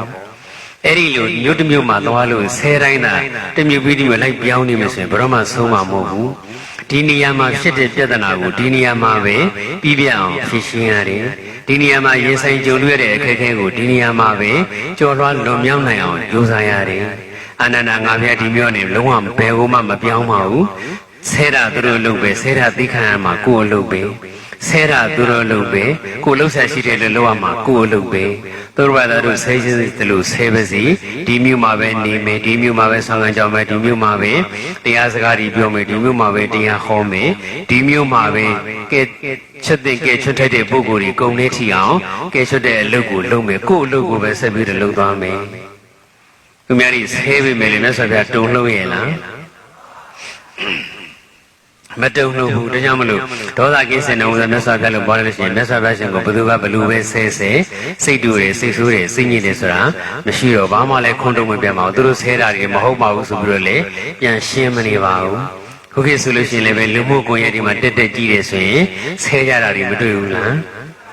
ဦးဇင်းတို့လူမှုကွန်ရက်လုံးဝမသုံးဘူးနော်သုံးတဲ့လူကြီးပြောပြခြင်းအရာရဲ့စာရီမှာဖတ်ရတာအရာရဲ့လူမှုကွန်ရက်တွေမှာတော်တော်ဆဲရတယ်လို့သိရတယ်ပေါ့အဲ့တော့ကိုယ့်ကိုဆဲတယ်ဆိုလို့ရှိရင်လည်းပဲလုံးဝမခံဘူးပြန်ပြီးတော့ဆဲလိုက်ကြတယ်ပြန်ပြီးတော့ပြောလိုက်ကြတယ်ပေါ့ဒါမှမဟုတ်ကိုယ်နဲ့ပတ်သက်ကြောင်းတရားရောက်ကိုဆဲတယ်ဆိုရင်လည်းပဲကိုယ်ကကြားတဲ့ကနေမခံမြဲနိုင်ဖြစ်ပြီးတော့ပြန်ဆဲရတယ်စသည်အချင်းဆဲတန်နေရဆုံးသေးရဲ့လားမဆုံးတော့ဘူးဒေါသကင်းစင်တော်မူသောမြတ်စွာဘုရားရှင်ကိုဘယ်လိုပဲဆဲမြတ်စွာဘုရားရှင်မှာစိတ်တူတယ်စိတ်ဆိုးတယ်စိတ်ညစ်တယ်ဆိုတာမရှိတော့ဘူးပွားများလိုက်လို့မရဘူးလာ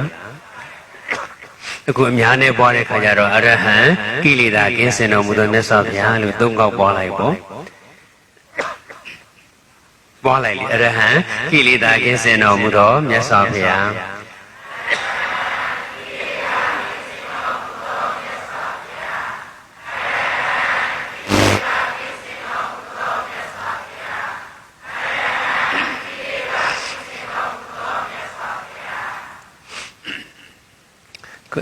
တကယ်ကိုတယောက်တည်းပွားတဲ့ခါကျရင်တော့အဲ့လောက်နဲ့ပဲမပြီးဘူးနော်ဒါပေမဲ့လို့လည်းအသေးစိတ်ချက်ပြီးတော့ဘယ်လိုပဲပွားနောက်ဆုံးကြတော့လူရင်းလေးတော့လူရင်းစီကိုရအောင်တော့မကြပြန်သွားမှာပဲ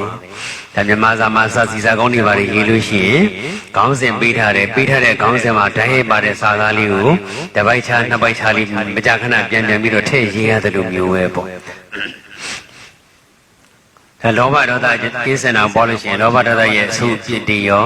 ာလောဘဒေါသနဲ့ပတ်သက်တဲ့သဘောတဘာဝတွေလောဘဒေါသနဲ့ပတ်သက်တဲ့မြတ်စွာဘုရားဟောကြားထားတဲ့တရားတော်တွေကိုလည်းစဉ်းစားလို့ရပါတယ်ဒါပေမဲ့ချဲ့ထွင်စဉ်းစားရင်းနဲ့မျောသွားမှာတော့မဟုတ်ဘူးလောဘရဲ့အကြောင်းအရာဒေါသရဲ့အကြောင်းအရာတွေချဲ့ထွင်စဉ်းစားနေနဲ့လောဘဒေါသအကြောင်းပဲစဉ်းစားဖြစ်ပြီးတော့မြတ်စွာဘုရားမှာလောဘဒေါသကင်းတာကိုမစဉ်းစားဖြစ်ပဲလည်းမေးဦးမယ်ဒါဆိုရင်ဒါလောဘဒေါသကြောင့်စဉ်းစားတာကြတော့ဓမ္မနုပတိကုသိုလ်လို့ခေါ်တာပေါ့ဓမ္မနုပါဒနာသတိပဋ္ဌာန်နဲ့အကျုံးဝင်တာပေါ့ဒါပေမဲ့လော လောဘဒေါသကင်းစင်တော်မူသောမြတ်စွာဘုရားဆိုပြီးတော့ဘုရားစီကိုပြန်သွားလိုက်မယ်ဆိုရင်တော့ဗုဒ္ဓနုတ္တိကုသိုလ်ဖြစ်သွားတာပေါ့အဲ့တော့ကိလေသာကင်းစင်တဲ့အကြောင်းကိုပြောမယ်ဆိုရင်ကိလေသာရဲ့သဘောတဘာဝတွေကိုဆင်ញင်စဉ်းစားနေတော့ဓမ္မနုတ္တိကုသိုလ်ဖြစ်သွားတယ်ဘုရားနဲ့တွဲပြီးတော့စဉ်းစားနေတဲ့အခါကျတော့ဗုဒ္ဓနုတ္တိကုသိုလ်ဖြစ်သွားပါတယ်လောဘဒေါသပြီးတော့မောဟလောဘဒေါသမောဟတော့ ၃ မျိုးတော့ပြောလို့ပြောတာရှိတယ်နော်မောဟကင်းစင်တော်မူသောမြတ်စွာဘုရားမောဟဆိုတာကတော့အမှန်ကိုမနိုင်မသိတာအမှန်ကိုအမှားလို့သိတာအမှားကိုအမှန်လို့သိတာကိုမောဟလို့ခေါ်တယ်မောဟလို့ပြောလိုက်တယ်မသိခြင်းလို့ကြီးပဲလည်းမထင်လိုက်နဲ့ဘူးနော်မသိတိုင်းမောဟမဟုတ်ပါဘူးသိတာလည်းမောဟပဲဒါပေမဲ့အမှားသိတာမောဟပေါ့အမှန်ကိုအမှားလို့သိနေတယ်ဆိုရင်လည်းသိတော့သိတာပဲဒါပေမဲ့မှားနေတဲ့အတွက်ကြောင့်မလို့မောဟပဲပေါ့အမှားကိုအမှန်လို့သိနေတယ်ဆိုရင်လည်းပဲဒါမောဟပဲအမှားကိုအမှားလို့ပဲသိရမှာပဲလောဘဒေါသမောဟဒါတစ်ခုချင်းပွားပြီးတော့နမူနာပြောပြီးသွားပြီမောဟကင်းစင်တော်မူသောမြတ်စွာဘုရားမာနဆိုတာကတော့ဒါမာနဆိုရင်လူတိုင်းပြောနေကြပဲနော်ကိလေသာ10ပါးထဲမှာပါသူကမာနကြီးလိုက်တာဆိုရင်ဒါသူကိလေသာကြီးလိုက်တယ်လို့ပြောတယ်သဘောချင်းအတူတူပဲဒါပေမဲ့မာနကြီးတယ်ဆိုရင်တော့မာနနဲ့သဘောကျရင်ကြအောင်မယ်ကိလေသာကြီးတယ်ဆိုရင်ကြိုက်ပါမလားဘယ်ကြိုက်ပါမလဲကိလေသာလေးပြောလိုက်ဟိုတစ်ခုပဲသွားထင်နေကြတာဟုတ်မာနဆိုတာလေကိလေသာပဲအဲ့တော့မာနဆိုတဲ့တကယ်တော့ပါဠိစကားလုံးပဲဖြစ်နေသေးတယ်မြန်မာလိုအဓိပ္ပာယ်လေးချက်တင်ပြီးတော့ပွားများရမှာအဲ့တော့ပထမတော့အဓိပ္ပာယ်အရင်စဉ်းစားလိုက်ရမှာပေါ့ပြီးတော့မှတစ်ခုချင်းပွားရမယ်မာနဆိုတာထောင်လွှားတာတက်ကြွတာဘဝင်မျက်နှာလက်မထောင်တာခြေပြားထောက်တာကိုကိုအထင်ကြီးတာသူတစ်ပါးကိုအထင်သေးတာသူတစ်ပါးကိုနှိမ့်ချတာစသည်အဖြစ်ပေါ့မာနကင်းစင်တော်မူသောမြတ်စွာဘုရားဘဝမြင့်ခြင်းကင်းစင်တော်မူသောမြတ်စွာဘုရားစသည်အဖြစ်ပေါ့နော်ချက်ထွင်ပွားမှာပဲတကယ်သာဆိုရင်မြတ်စွာဘုရားရှင်တော်လောကကြီးမှာဘဝမြင့်ခြင်းစရာကောင်းတဲ့သူမရှိတော့ဘူးတလောကလုံးမှာအချောဆုံးအလှဆုံးတင့်တယ်ဆုံးစက်တည်ရှိဆုံးလည်းဖြစ်တယ်လူသားတွေထက်အစာပေါင်းရာထောင်တောင်းသိန်းချီပြီးတော့ချောပါလှပါတယ်ဆိုတဲ့နတ်ဒီမြမာရီထက်တောင်မှလူသားဖြစ်တဲ့မြတ်စွာဘုရားရှင်ကအစာပေါင်းရာထောင်တောင်းသိန်းချီပြီးတော့မနိုင်ရှင်နိုင်အောင်ကိုခြုံမောလှပါတယ်တင့်တယ်စက်တည်ရှိတယ်ရုပ်ဆင်းရဲခြင်းလည်းတလောကလုံးမှာအမျက်ဆုံးပုဂ္ဂိုလ်ပဲအချင်းလို့ခေါ်တဲ့အရေးအချင်းအမြင့်ကြီးမယ်ဆိုရင်ပဲသိစရာအားလုံးကိုအကုန်စင်သိမြင်တဲ့တပည့်ကြီးတိုင်းဉာဏ်တော်ကြီးနဲ့လည်းပြည့်စုံနေတတဝအများရဲ့ကျိုးစီးပွားကိုလိုလားတဲ့မေတ္တာကရုဏာအရာမှလည်းပဲဘယ်သူမှနှိုင်းယှဉ်လို့မရအောင်ကြီးမားတယ်စသည်အဖြစ်ပေါ့လေတရားဝရိယသတိသမารိပညာအစရှိတဲ့ကောင်းမြတ်တဲ့ဓာတ်တတိတွေမှာမြတ်စွာဘုရားရှင်ကိုဘယ်သူမှနှိုင်းယှဉ်လို့မရဘူးဒါအကြံဉာဏ်လေးအလွယ်ဆုံးပြောမယ်ဆိုတော့မေတ္တာကရုဏာတရားနဲ့အသိဉာဏ်ပညာလို့ခေါ်တဲ့သဗ္ဗညုတဉာဏ်တော်ကြီးပေါ့အဲ့တော့အစင်းအဖြစ်လေတလောကလုံးမှာအမျက်ဆုံးပဲသိစရာအလုံးအကုန်စင်သိမြင်ခြင်းမေတ္တာတရားကြီးမားခြင်းစတဲ့ဂုဏ်အကြီးချင်းချင်းကြီးမယ်ဆိုရင်လည်းပဲတလောကလုံးမှာအမျက်ဆုံးပဲဒါခုနကိရိတာကင်းစင်တဲ့သဘောတရားတွေလောဘဘာအကြောင်းကြောင့်မှလောဘဒေါသမဖြစ်တော်တာတွေစိတ်ဓာတ်ခိုင်မာတာတွေပြောသလိုလို့လို့သလိုပြောတာတွေစသည်အဖြစ်မြတ်စွာဘုရားရှင်ရည်ချင်းတွေအသိရှင်နာအများကြီးရှိတယ်အဲ့တော့အစင်းအဖြစ်လည်းတလောကလုံးမှာအမျက်ဆုံးအချင်းအဖြစ်လည်းပဲတလောကလုံးမှာအမျက်ဆုံးဆိုတော့တလောကလုံးရဲ့နံပါတ်1ပုဂ္ဂိုလ်ဆိုတော့မြတ်စွာဘုရားရှင်တော်ဘဝင်မြင့်မြင့်စရာကောင်းတာမရှိတော့ဘူးဒါပေမဲ့ငါတလောကလုံးမှာငါအမျက်ဆုံးပဲဆိုပြီးတော့ဘဝင်မြင့်တာမျိုးလက်မထောင်တာမျိုးထောင်ထွားတာမျိုးလုံးဝမရှိပါဘူးတပည့်ယဟန်တစ်ပါးနဲ့တွေ့ရင်လို့သွားတယ်အဲ့ဒီတပည့်ယဟန်တစ်ပါးကတခြားယဟန်တော်တွေကိုတခြားဘိက္ခုနီမတွေကိုတရားဟောနေတယ်ငါဟောထားလို့သိထားတဲ့တရားတွေပြန်ဟောတာပါများกว่าနာနေစရာမလိုပါဘူးဆိုတာမျိုးမြတ်စွာဘုရားမှာလုံးဝမရှိပါဘူးကိုဟောထားလို့သိတဲ့တရားကိုတခြားပုဂ္ဂိုလ်တွေကိုပြန်ဟောနေတာမြတ်စွာဘုရားကြုံကြိုက်တဲ့ဆိုရင်တယုတတိတလီတစားနဲ့တရားနာပါတယ်ငါဟောထားတဲ့တရားကြီးပဲဆိုပြီးတော့တရားတော်ကိုမလေးမစားလုပ်တယ်ဆိုတာမျိုးလုံးဝမရှိဘူးတရားဟောတဲ့ပုဂ္ဂိုလ်ကိုမလေးမစားလုပ်တယ်ဆိုတာမျိုးလုံးဝမရှိဘူးဒါကြောင့်မလို့ဘဝမြင့်ခြင်းကင်းတော်မူသောမြတ်စွာဘုရားဆိုတဲ့ဒါမြတ်စွာဘုရားကိုယ်တော်တိုင်ဟောထားတဲ့တရားကိုအချင်းချင်းခါကနာခဲ့ဘူးတဲ့သက်သေတာရကဖြစ်ဖြစ်တွေလည်းအများကြီးရှိတယ်နောက်ဆုံးဘုဇင်သုံးဆိုလည်းဒီတိုင်းပဲပေါ့ဒါသူများဟောတာကြုံလို့နာတာတော့မဟုတ်ပါဘူးတမင်တက်တောင်မှဆုံးသားမထီဘူးဘုဇင်ခုနပါတရားလေးဟောပြစမ်းပါဦးဆိုပြီးတော့တရားတောင်းပြီးတော့မေတ္တာရက်ခံပြီးတော့ကိုပဲတရားဟောပြီးဖို့မေတ္တာရက်ခံခဲ့ဘူးတဲ့တရားနာရင်လို့ကိုတရားဟောခိုင်းခဲ့တာပေါ့အဲ့တော့ကိုဟောထားလို့သိထားတဲ့တရားပဲကိုယ့်ဘာသာကိုဆင်ញင်လိုက်လေပြီးကိစ္စပါပဲဒါပေမဲ့လို့မာနကင်းစင်တဲ့မာနလို့ခေါ်တဲ့ကိရိတာကင်းစင်တဲ့ပုဂ္ဂိုလ်ဆိုတော့အချိန်ချင်းချင်းခပေါ်မှာမူတည်ပြီးတော့ကိုကအနာရောဂါဖြစ်နေတဲ့အချိန်မှာသူများဟောတဲ့တရားလေးကိုနာရင်းနဲ့ကိုယ်စိတ်မှာရှိတဲ့ဘုဇင်တရားတွေကိုဆင်ញင်စဉ်းစားကျင်တဲ့အတွက်ကြောင့်သူတို့ဘာဟောတဲ့တရားကိုနာယူခြင်းလို့မလို့တရားနာဖို့တရားနာဖို့မိန့်တော်မူတာဖြစ်ပါတရားဟောပြီးဖို့မိန့်တော်မူတာဖြစ်ပါတယ်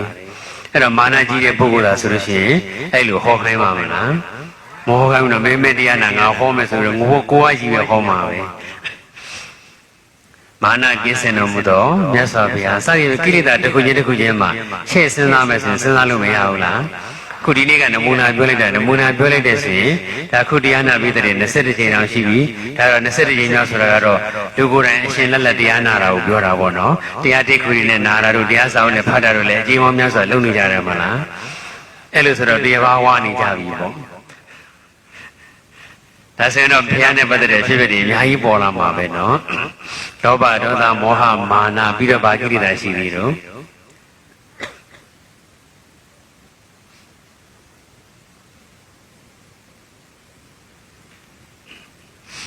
တခုမှမရှိတော့ဘူးနော်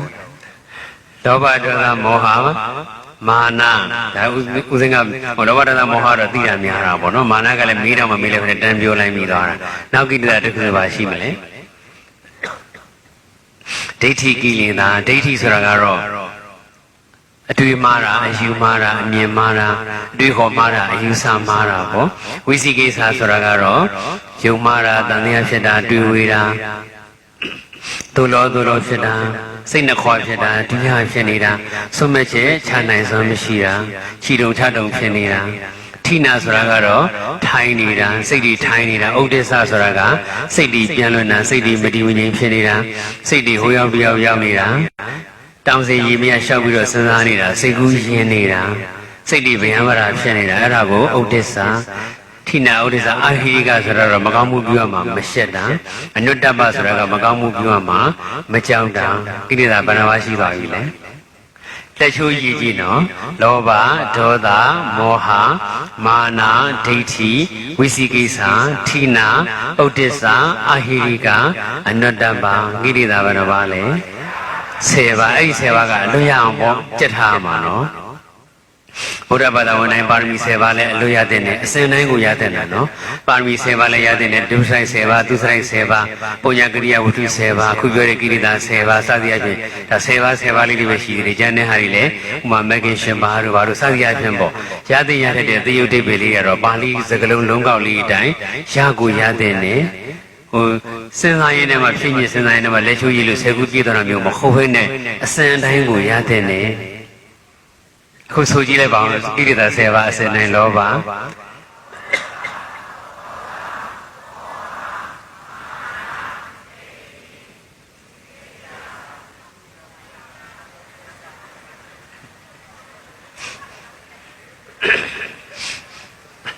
ဗျံပါရာတွေပါဆိုအဲ့ဒါပြောတာပေါ့နော်အဲ့တော့ကိလေသာ10ပါးရအောင်ကြက်ထားမှာနော်ပြီးတော့မှပဲဒါနှလုံးသားတောင်တွေကအရဟံစီပြီးတော့စာအုပ်လေးရှိပါတယ်အဲ့ဒီစာအုပ်ပြန်ရှာပြီးတော့ဖတ်ပြီးတော့အဲ့ထဲမှာပါတဲ့အတိုင်းအလွတ်ကျက်ပြီးတော့အဲ့တော့ဒါကိလေသာ10ပါးသိညိုလေးလာဘူးတဲ့သူဆိုရင်တော့သိပါလိမ့်မယ်အကုသိုလ်စေတသိက်14ပါးလို့ရှိတယ်အဲ့ဒီ14ပါးလုံးဟာတကယ်တော့စိတ်ကိုပူလောင်စေတတ်တဲ့သဘောတရားတွေကြီးပဲကိလေသာ10ပါးလို့တော့ပါဠိလိုတိုင်းမခေါ်ထားဘူးဒါပေမဲ့ကျန်တဲ့4ပါးဟာလည်းတကယ်တော့ကိလေသာသဘောကိလေသာလို့ပါဠိလိုပြောလိုက်လို့ရှိရင်တော့ဒါကိလေသာ14ပါးလို့ပြောလိုက်ရင်သာသနာဖြစ်တယ်တရားဖြစ်တယ်ပြောစရာဖြစ်နေမယ်ပါဠိလိုမပြောတော့ဘဲနဲ့မြန်မာလိုပဲပြောမယ်ဆိုရင်တော့စိတ်ကိုပူလောင်စေတတ်တဲ့သဘောတရား14မျိုးလို့ပြောရင်တော့ဘာမှညှင်းစရာအကြောင်းမရှိတော့ဘူးအဲ့ဒီ14မျိုးလုံးနောက်ထပ်ကျန်နေတဲ့4ခုကလည်းစိတ်ကိုပူလောင်စေတတ်တဲ့တရားပဲအဲ့ဒီ၄ပါးကတော့အိတ္တမစ္စရိယကုက္ကုစာမိတ္တာခုနလူတွေကထိနှံမိတယ်ဆိုတော့တွဲပြောလိုက်ကြတယ်ခုနဦးစင်းပြောတဲ့ကိလေသာ10ပါးထဲမှာမိတ္တာကပါတော်မပါသေးဘူးနော်အဲ့တော့ကိလေသာ10ပါးထဲမှာဓာတ်ရည်မပါတဲ့အကုသိုလ်စေတသိက်၄မျိုးရှိတယ်ဒါလူတိုင်းလည်းပြောနေကြဖြစ်လေဖြစ်နေကြလို့ပြောရမှာပေါ့နော်အိတ္တမစ္စရိယကုက္ကုစာပြီးတော့မှထိနှံမိတယ်လို့တွဲပြောကြတဲ့အတိုင်းမိတ္တာပေါ့အိတ်တာဆိုတာကသူတော်ဘာကြီးဝါတာတိုးတက်တာအောင်မြင်တာကြော်ကြတာအဆင်ပြေတာချမ်းသာတာကိုကြည့်ပြီးတော့မကြည်မနှက်ဖြစ်တဲ့သဘောမစ္စရိယဆိုတာကကိုယ့်ရဲ့ပြည့်စုံမှုကြည့်ပြီးတော့သူတော်ဘာရတော့မှစိုးရိမ်တဲ့သဘောဒါအိတ်တာကိုမနာလိုခြင်းမစ္စရိယကိုဝန်တိုခြင်းလို့ဘာသာပြန်ကြတာပေါ့အိတ်တာဆိုတာကသူတော်ဘာရဲ့ပြည့်စုံမှုကိုအာရုံပြုပြီးတော့ဖြစ်တဲ့မကြည်နှက်တဲ့သဘောမစ္စရိယဆိုတာကကိုယ့်ရဲ့ပြည့်စုံမှုကိုကြည့်ပြီးတော့သူတော်ဘာရတော့မှကိုမလိုလားတဲ့သဘောမကြည်နှက်တဲ့သဘောဒါပြည့်စုံမှုတိုးတက်မှုအောင်မြင်မှုကြည်ကြမှုခုနအိတ်တာပြောတဲ့အတိုင်းပဲပြောရမှာပဲစကလုံးကိုခြုံလိုက်တာပါ သူတော်ဘာကြည်ဝတိုးတဲ့နေတာကိုကြည်ပြီးတော့မကြည်မနဲ့ဖြစ်နေတာမခံစားနိုင်တာဘလို့မှကိုလက်မခံနိုင်တာကိုအိတ်သာမနာလိုဘူးလို့ပြောတာမနာလိုဘူးလို့ရလို့တွေ့ပြီးပြောကြတော့အတူတူပဲလို့ထင်နေကြတာအိတ်သာမစ္စရိယသူကတော့တော်တော်အိတ်သာမစ္စရိယများတာပဲအိတ်သာများတာကိုပဲမစ္စရိယပါထည့်ပြီးတော့အိတ်သာမစ္စရိယများတယ်လို့လည်းပြောတတ်ကြတယ်တချို့ကမစ္စရိယများတာကိုပဲအိတ်သာလေးပါအပူထည့်ပြီးတော့အိတ်သာမစ္စရိယများတယ်လို့ပြောတာလည်းရှိတယ်အိတ်သာဖြစ်ပေမဲ့မစ္စရိယဖြစ်ချင်မှဖြစ်မှာပေါ့မစ္စရိယဖြစ်ပေမဲ့လည်းပဲအိတ်သာဖြစ်ချင်မှဖြစ်မှာပဲအိတ်သာဆိုတာကသူတော်ဘာရဲ့ပြည့်စုံမှုကိုကြည့်ပြီးတော့မကျေနပ်တာမကျေနပ်တဲ့ဆိုတော့ကဒေါသပဲပေါ့နော်ဒေါသနဲ့သဘောချင်းတူလို့မလို့အိတ်သာမစ္စရိယကိုဆောက်ကိုခြံထားတာပါဒေါသနဲ့အုပ်စုချင်းတူတယ်ဒါပြီးတော့မှဆိုတော့ဒေါစတုတ်၄ပါးလို့ခေါ်တာပေါ့စတုတ်ဆိုတာစတုတ်ထနဲ့သဘောချင်းတူတူပဲ၄ခုပေါ့အဲ့တော့အိတ်သာဆိုတာသူတော်ဘာရဲ့ပြည့်စုံမှုကိုကြည့်ပြီးတော့မကြည်မနှက်ဖြစ်နေတဲ့သဘောအတန်တော်လေးပြောမယ်ဆိုတော့အိတ်သာဆိုတဲ့အတိုင်းကိုယ်အိတ်ထဲသူ့အိတ်သားတာကိုကြည့်ပြီးတော့မကြည်နဲ့တာကိုပဲဘာလို့ခေါ်တာလဲအိတ်သာပွဲနေပွဲတိုင်းသွားတယ်ဆိုလို့ရှိရင်မျိုးသမီးတွေဆိုရင်အိတ်ကလေးလက်ကင်အိတ်လေးလက်ပွေးလေးတွေယူသွားကြတယ်လေအဲ့တော့အခမ်းအနားရောက်တဲ့ခါကျတော့သူတခြားမျိုးသမီးတွေဘာအိတ်များကင်လာလဲကြည့်လိုက်တာပေါ့လှမ်းကြည့်လိုက်တဲ့ခါကျတော့သူ့အိတ်ကကိုယ့်အိတ်ထဲပို့ပြီးတော့ဒီဇိုင်းလေးလှနေတယ်သူ့အိတ်ကကိုယ့်အိတ်ထဲပို့ပြီးတော့တန်ဖိုးကြီးမားတယ်သူ့အိတ်ကကိုယ့်အိတ်ထဲပို့ပြီးတော့ brand မြင့်နေတယ်အဲ့လိုဆိုလို့ရှိရင်သူ့အိတ်ကကိုယ့်အိတ်ထဲตาမသွားဘူးလားตาသွားတယ်သူ့ကိုယ်အိတ်ထဲသူ့အိတ်ကตาတာကိုကြည့်ပြီးတော့မကြည်မနဲ့ဖြစ်တယ်မျက်စောင်းလေးထိုးပြီးတော့မလိုလားတဲ့သဘောလေးမကြည်မနဲ့သဘောလေးဖြစ်နေတယ်ဆိုရင်အဲ့ဒါကိုဘာလို့ခေါ်တာလဲအိတ်တာကိုယ်အိတ်ထဲသူ့အိတ်ตาတာကြည့်ပြီးမကြည်နဲ့တာကိုဘာလို့ခေါ်တာလဲအိတ်တာအိတ်တာအတိတ်ပဲရှင်းသွားပြီနော်ကိုယ်အိတ်ထဲသူ့အိတ်ตาသွားရင်မကြိုက်တာကိုအိတ်တာလို့ခေါ်တာလေအဲ့တော့ဒီလိုပြောလိုက်လို့တကယ်လက်ကံရေးကိုသာဆိုလိုတာမဟုတ်နော်အတန်တော်လေးတဲ့နားလည်အောင်ပြောတာကိုယ့်ရဲ့ပိုင်ဆိုင်မှုပစ္စည်းဥစ္စာတဲ့သူ့ရဲ့ပိုင်ဆိုင်မှုပစ္စည်းဥစ္စာကတာလွန်နေတယ်ဆိုရင်ကိုယ့်အိတ်ထဲသူ့အိတ်တာတာပဲကိုယ့်ရဲ့ယာဓုအာနာတဲ့သူ့ရဲ့ယာဓုအာနာကတာလွန်နေတယ်ဆိုရင်လည်းပဲကိုယ့်အိတ်ထဲသူ့အိတ်တာတာပဲကိုယ့်ရဲ့အသိပညာအတတ်ပညာတဲ့သူ့ရဲ့အသိပညာအတတ်ပညာကတာလွန်နေတယ်ဆိုရင်လည်းပဲကိုယ့်အိတ်ထဲသူ့အိတ်တာတာပဲကိုယ့်ရဲ့ရုပ်ဆင်းဥပရိထဲသူ့ရဲ့ရုပ်ဆင်းဥပရိကပို့ပြီးတော့ချောမောလှပနေတင့်တယ်နေတယ်တည်တည်ရှိနေတယ်ဆိုရင်လည်းပဲကိုယ့်အိတ်ထဲသူ့အိတ်တာတာပဲကိုယ့်အိတ်ထဲသူ့အိတ်တာတာပိုင်းအည်သွေးတစ်ခုခုပိုင်ဆိုင်မှုတစ်ခုခုကိုယ့်ထဲတာလွန်နေတယ်ဆိုရင်ကိုယ့်အိတ်ထဲသူ့အိတ်တာတာပဲအဲ့လိုအိတ်တာတဲ့အပေါ်မှာမကြည်မနှက်ဖြစ်တာကိုပဲဘာလို့ခေါ်တာလဲအိတ်သာလို့ခေါ်တာအိတ်သာရဲ့အဓိပ္ပာယ်လေးရှင်းသွားပြီနော်မစ္စရိယဆိုတော့ကြတော့ကိုယ့်ရဲ့ပြည့်စုံမှုအာရုံပြုတာခုနအိတ်သာကသူတစ်ပါးကိုပိုင်ဆိုင်မှုသူတစ်ပါးရဲ့ပြည့်စုံမှုကိုကြည့်ပြီးတော့မကြည်မနှက်ဖြစ်နေတာမစ္စရိယဆိုတာကြတော့ကိုယ်မှရှိတဲ့ပြည့်စုံမှုပိုင်ဆိုင်မှုမျိုးသူတစ်ပါးရသွားမှကိုဆိုရင်နာဆိုတော့ဒီ brand ကောင်းကောင်းအိတ်ကလေးကိုကင်နိုင်တယ်ဆိုရင်တော့မှသူများမကင်ဘူးစီခြင်းဘူးလေအည်သေးမြင့်မြင့်အဝတ်စားမျိုးကိုဝတ်တယ်ဆိုတော့သူများမဝတ်စီခြင်းဘူးဒါဆိုလို့ရှိရင်ကိုယ့်ရဲ့ပိုင်ဆိုင်မှုမျိုးသူတို့ကပိုင်ဆိုင်တော့မှစိုးရင်တော့ဘာလို့ခေါ်တာလဲမစ္စရိယလို့ခေါ်တာနော်အိတ်တာနဲ့မတူဘူးနော်အိတ်တာကသူတို့ရဲ့ပိုင်ဆိုင်မှုကိုအာရုံပြုတယ်မစ္စရိယကကိုယ့်ရဲ့ပိုင်ဆိုင်မှုကိုအာရုံပြုတယ်ကိုယ့်လိုသူများချမ်းသာတော့မှကိုယ့်လိုသူများအောင်မြင်တော့မှကိုယ့်လိုသူများရုပ်ချောတော့မှကိုယ့်လိုသူများအသိပညာတက်ပညာနဲ့ပြည့်စုံတော့မှကိုယ့်ထက်ပိုပြီးတော့နားလဲကိုယ့်ထက်ပိုပြီးတော့မဟုတ်ပါဘူးကိုယ့်လိုပေါ့နော်ကိုယ်နဲ့ထက်တူထက်မြတ်တော့မှမဖြစ်စေချင်တာတာဖို့ဆိုတာကတော့ဝိရောပေါ့အဲ့တော့ကိုယ့်လိုမျိုးမသိစေချင်တာကိုယ်လိုမျိုးမကြမ်းပါစေချင်တာဒါကိုယ်ရှိမှယောဂတစ်ခုဖြစ်နေလူတယောက်တွေ့တယ်ဘာဆေးလေးတောင်းလိုက်ရင်ဘာဓာတ်စာလေးစားလိုက်ရင်ဘာအာဟာရလေးစားလိုက်လို့ရှိရင်ဒီယောဂပြောင်းမယ်ဆိုတာသိတယ်သိသိကြီးနဲ့ဟိုနေရာတကာပါတယ်ဖြစ်နေပါလိမ့်မယ်ဆိုပြီးတော့ပြောမယ်ဆိုပြောလို့ရပါလျက်နဲ့ကိုကမပြောဘဲထားလိုက်တယ်ဆိုရင်သူ့ကိုယောဂမပြောက်စီရင်မှုဆိုတဲ့အဓိပ္ပာယ်တက်ရောက်မတော်ဘူးလားအဲ့ဒါဆိုလေမစ္စရိယလို့ခေါ်တာပဲနော်ဟိုကိုကတော့စကလုံးလာလေးနဲ့ကာကွယ်တတ်တာပေါ့နေရာတကာပါတယ်ဖြစ်နေပါလိမ့်မယ်နေရာတကာဆရာလူတွေထင်းနေပါလိမ့်မယ်ကိုပြောတဲ့လုံးမမဟုတ်တာနဲ့ဆိုပြီးတော့ပြောတော့မပြောရသေးပဲနဲ့ကို cover တွေလုပ်နေတာမျိုးကြီးရှိတတ်တယ်ဒါဆိုရင်ကိုယ်စိတ်ကိုသေချာပြန်ဆက်စစ်ကြည့်ရမယ်တကယ်ကိုပဲကိုဆရာလူတွေလို့ထင်မှဆိုလို့မချိုက်မှဆိုလို့မပြောတာလားဒါမှမဟုတ်ကိုပြောလိုက်တဲ့လူတိုင်းလေးသိသွားပြီးတော့လုံးလိုက်ရင်ကောင်းကျိုးရသွားမှာကိုစိုးရင်လို့ပဲမပြောတာလားစိတ်ဆိုတာအင်မတန်မှသိမ့်မွေးနူးညံ့ပါတယ်အဲ့တော့ကိုပြောလိုက်လို့ကောင်းတော့မှစိုးရင်လည်းဆိုလို့ရှိရင်တော့ဒါမစ္စရိယသဘောပါသွားပြီတခြားစိတ်ဆိုရင်တော့ဒါကိုလှည့်စားမယ်ဆိုတော့လည်းအကောင်းကြီးပဲစဉ်းစားမှာပဲနော်အဲ့တော့တကယ်တမ်းကျတော့သိထိုက်တဲ့အကြောင်းအရာလေးကိုကိုက မျှဝေဖို့အချိန်ကြီးကြုံနေတယ်ဆိုရင်တော့ဒါမျှဝေပေးရမှာနေရာတကာမလိုအပ်ဘဲနဲ့အလကားနေရင်တမင်တကာကိုပဲဘယ်သူဘာမျှဝေရင်ကောင်းမလဲဆိုပြီးတော့တမင်တဲ့ဟောရည်တင်တရားရည်တင်တင်ရမယ်လို့မဆိုလိုပါဘူးဒါပေမဲ့ကိုရှိမှောက်မှာလိုအပ်ချက်ရှိနေသူတွေ့ရဆိုလို့ရှိရင်တော့သူနဲ့သက်ဆိုင်တဲ့အကြောင်းအရာအချက်လက်ကလေးကိုမမျှဝေသင့်ဘူးလား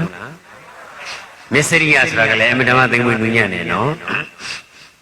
ဟိုလူအမှနှမျောတာကိုမစ္စရိယလို့လည်းပဲတချို့ပြောတတ်ကြတာပေါ့မလှူတိုင်းမစ္စရိယလို့လည်းပြောလို့မရဘူးလောဘနဲ့ကိုယ်ပိုင်ဆိုင်တဲ့ပစ္စည်းဝတ္ထုတွေပေါ်မှာတွေ့တာတက်မဲ့နေတဲ့လောဘကြောင့်မလှူတာမျိုးလည်းရှိတယ်မစ္စရိယဆိုတာကျတော့ကိုယ်ကောင်းစားတယ်လို့သူများမစားစေချင်တာကိုယ်စားဘူးတယ်လို့သူများမစားဘူးစေချင်တာကိုယ်ဝတ်ဘူးတယ်လို့မျိုးသူများမဝတ်ဘူးစေချင်တာကိုယ်ရောက်တဲ့နေရာမျိုးသူများမရောက်ဘူးစေချင်တာစသဖြင့်အဲ့လိုကိုယ့်ရဲ့ပြည့်စုံမှုမျိုးသူတို့ကမရစေချင်တာဆိုရင်တော့ဒါမစ္စရိယလှူတယ်ဆိုလည်းဒီတိုင်းပဲပေါ့နော်အဲ့တော့ကိုယ်စားတဲ့မုံဒါကောင်းတဲ့မုံမျိုးလေးသူမစားဘူးစီခြင်းဘူးဆိုရင်တော့ငါစားတဲ့မုံနဲ့သူနဲ့မတန်ဘူးဆိုတဲ့သဘောမျိုးနဲ့မစားစီခြင်းလို့ကိုမလှူတာဆိုရင်တော့မစ္စရိယကြောင့်မလှူတာဟိုဒီပစ္စည်းဝတ္ထုပေါ်မှာတွေ့တာတက်မဲ့တဲ့လောဘတော့မရှိဘူးလှူမယ်ဆိုလှူနိုင်တယ်စွန့်မယ်ဆိုစွန့်နိုင်တယ်ဒါပေမဲ့လို့ဟိုတခြားလူဆိုတော့ငါပေးပါတယ်ဒီလူတော့မပေးနိုင်ဘူးသူတော့ငါမတတ်ထားဘူးဆိုလို့ရှိရင်အဲ့ဒါလည်းဘာဖြစ်သွားတာနော်မစ္စရိယနော်ဟိုလောဘဆိုလို့ရှိရင်တော့ဒါမေတ္တာရှိတဲ့လူပဲဖြစ်ဖြစ်မေတ္တာမရှိတဲ့လူပဲဖြစ်ဖြစ်ကိုချစ်တဲ့သူပေါ်ပဲဖြစ်ဖြစ်မချစ်တဲ့သူပေါ်ပဲဖြစ်ဖြစ်သူကလူအမကိုဟိုပေးရမှာကိုနှမျောနေတာမပေးချင်တာပေါ့နော်တွေ့တာတက်မဲ့နေတာအဲ့ဒါကတော့လောဘပေါ့လောဘကြောင့်မလှူတာလည်းရှိတယ်မစ္စရိယကြောင့်မလှူတာလည်းရှိတယ်အဲ့ဒါမစ္စရိယကုက္ကုဆဆိုတာကြတော့မလုတ်တဲ့နာလုတ်ခဲ့ပြီးလေးပြင်းပြင်းတွေးပြီးတော့စိတ်ပူပန်နေတာ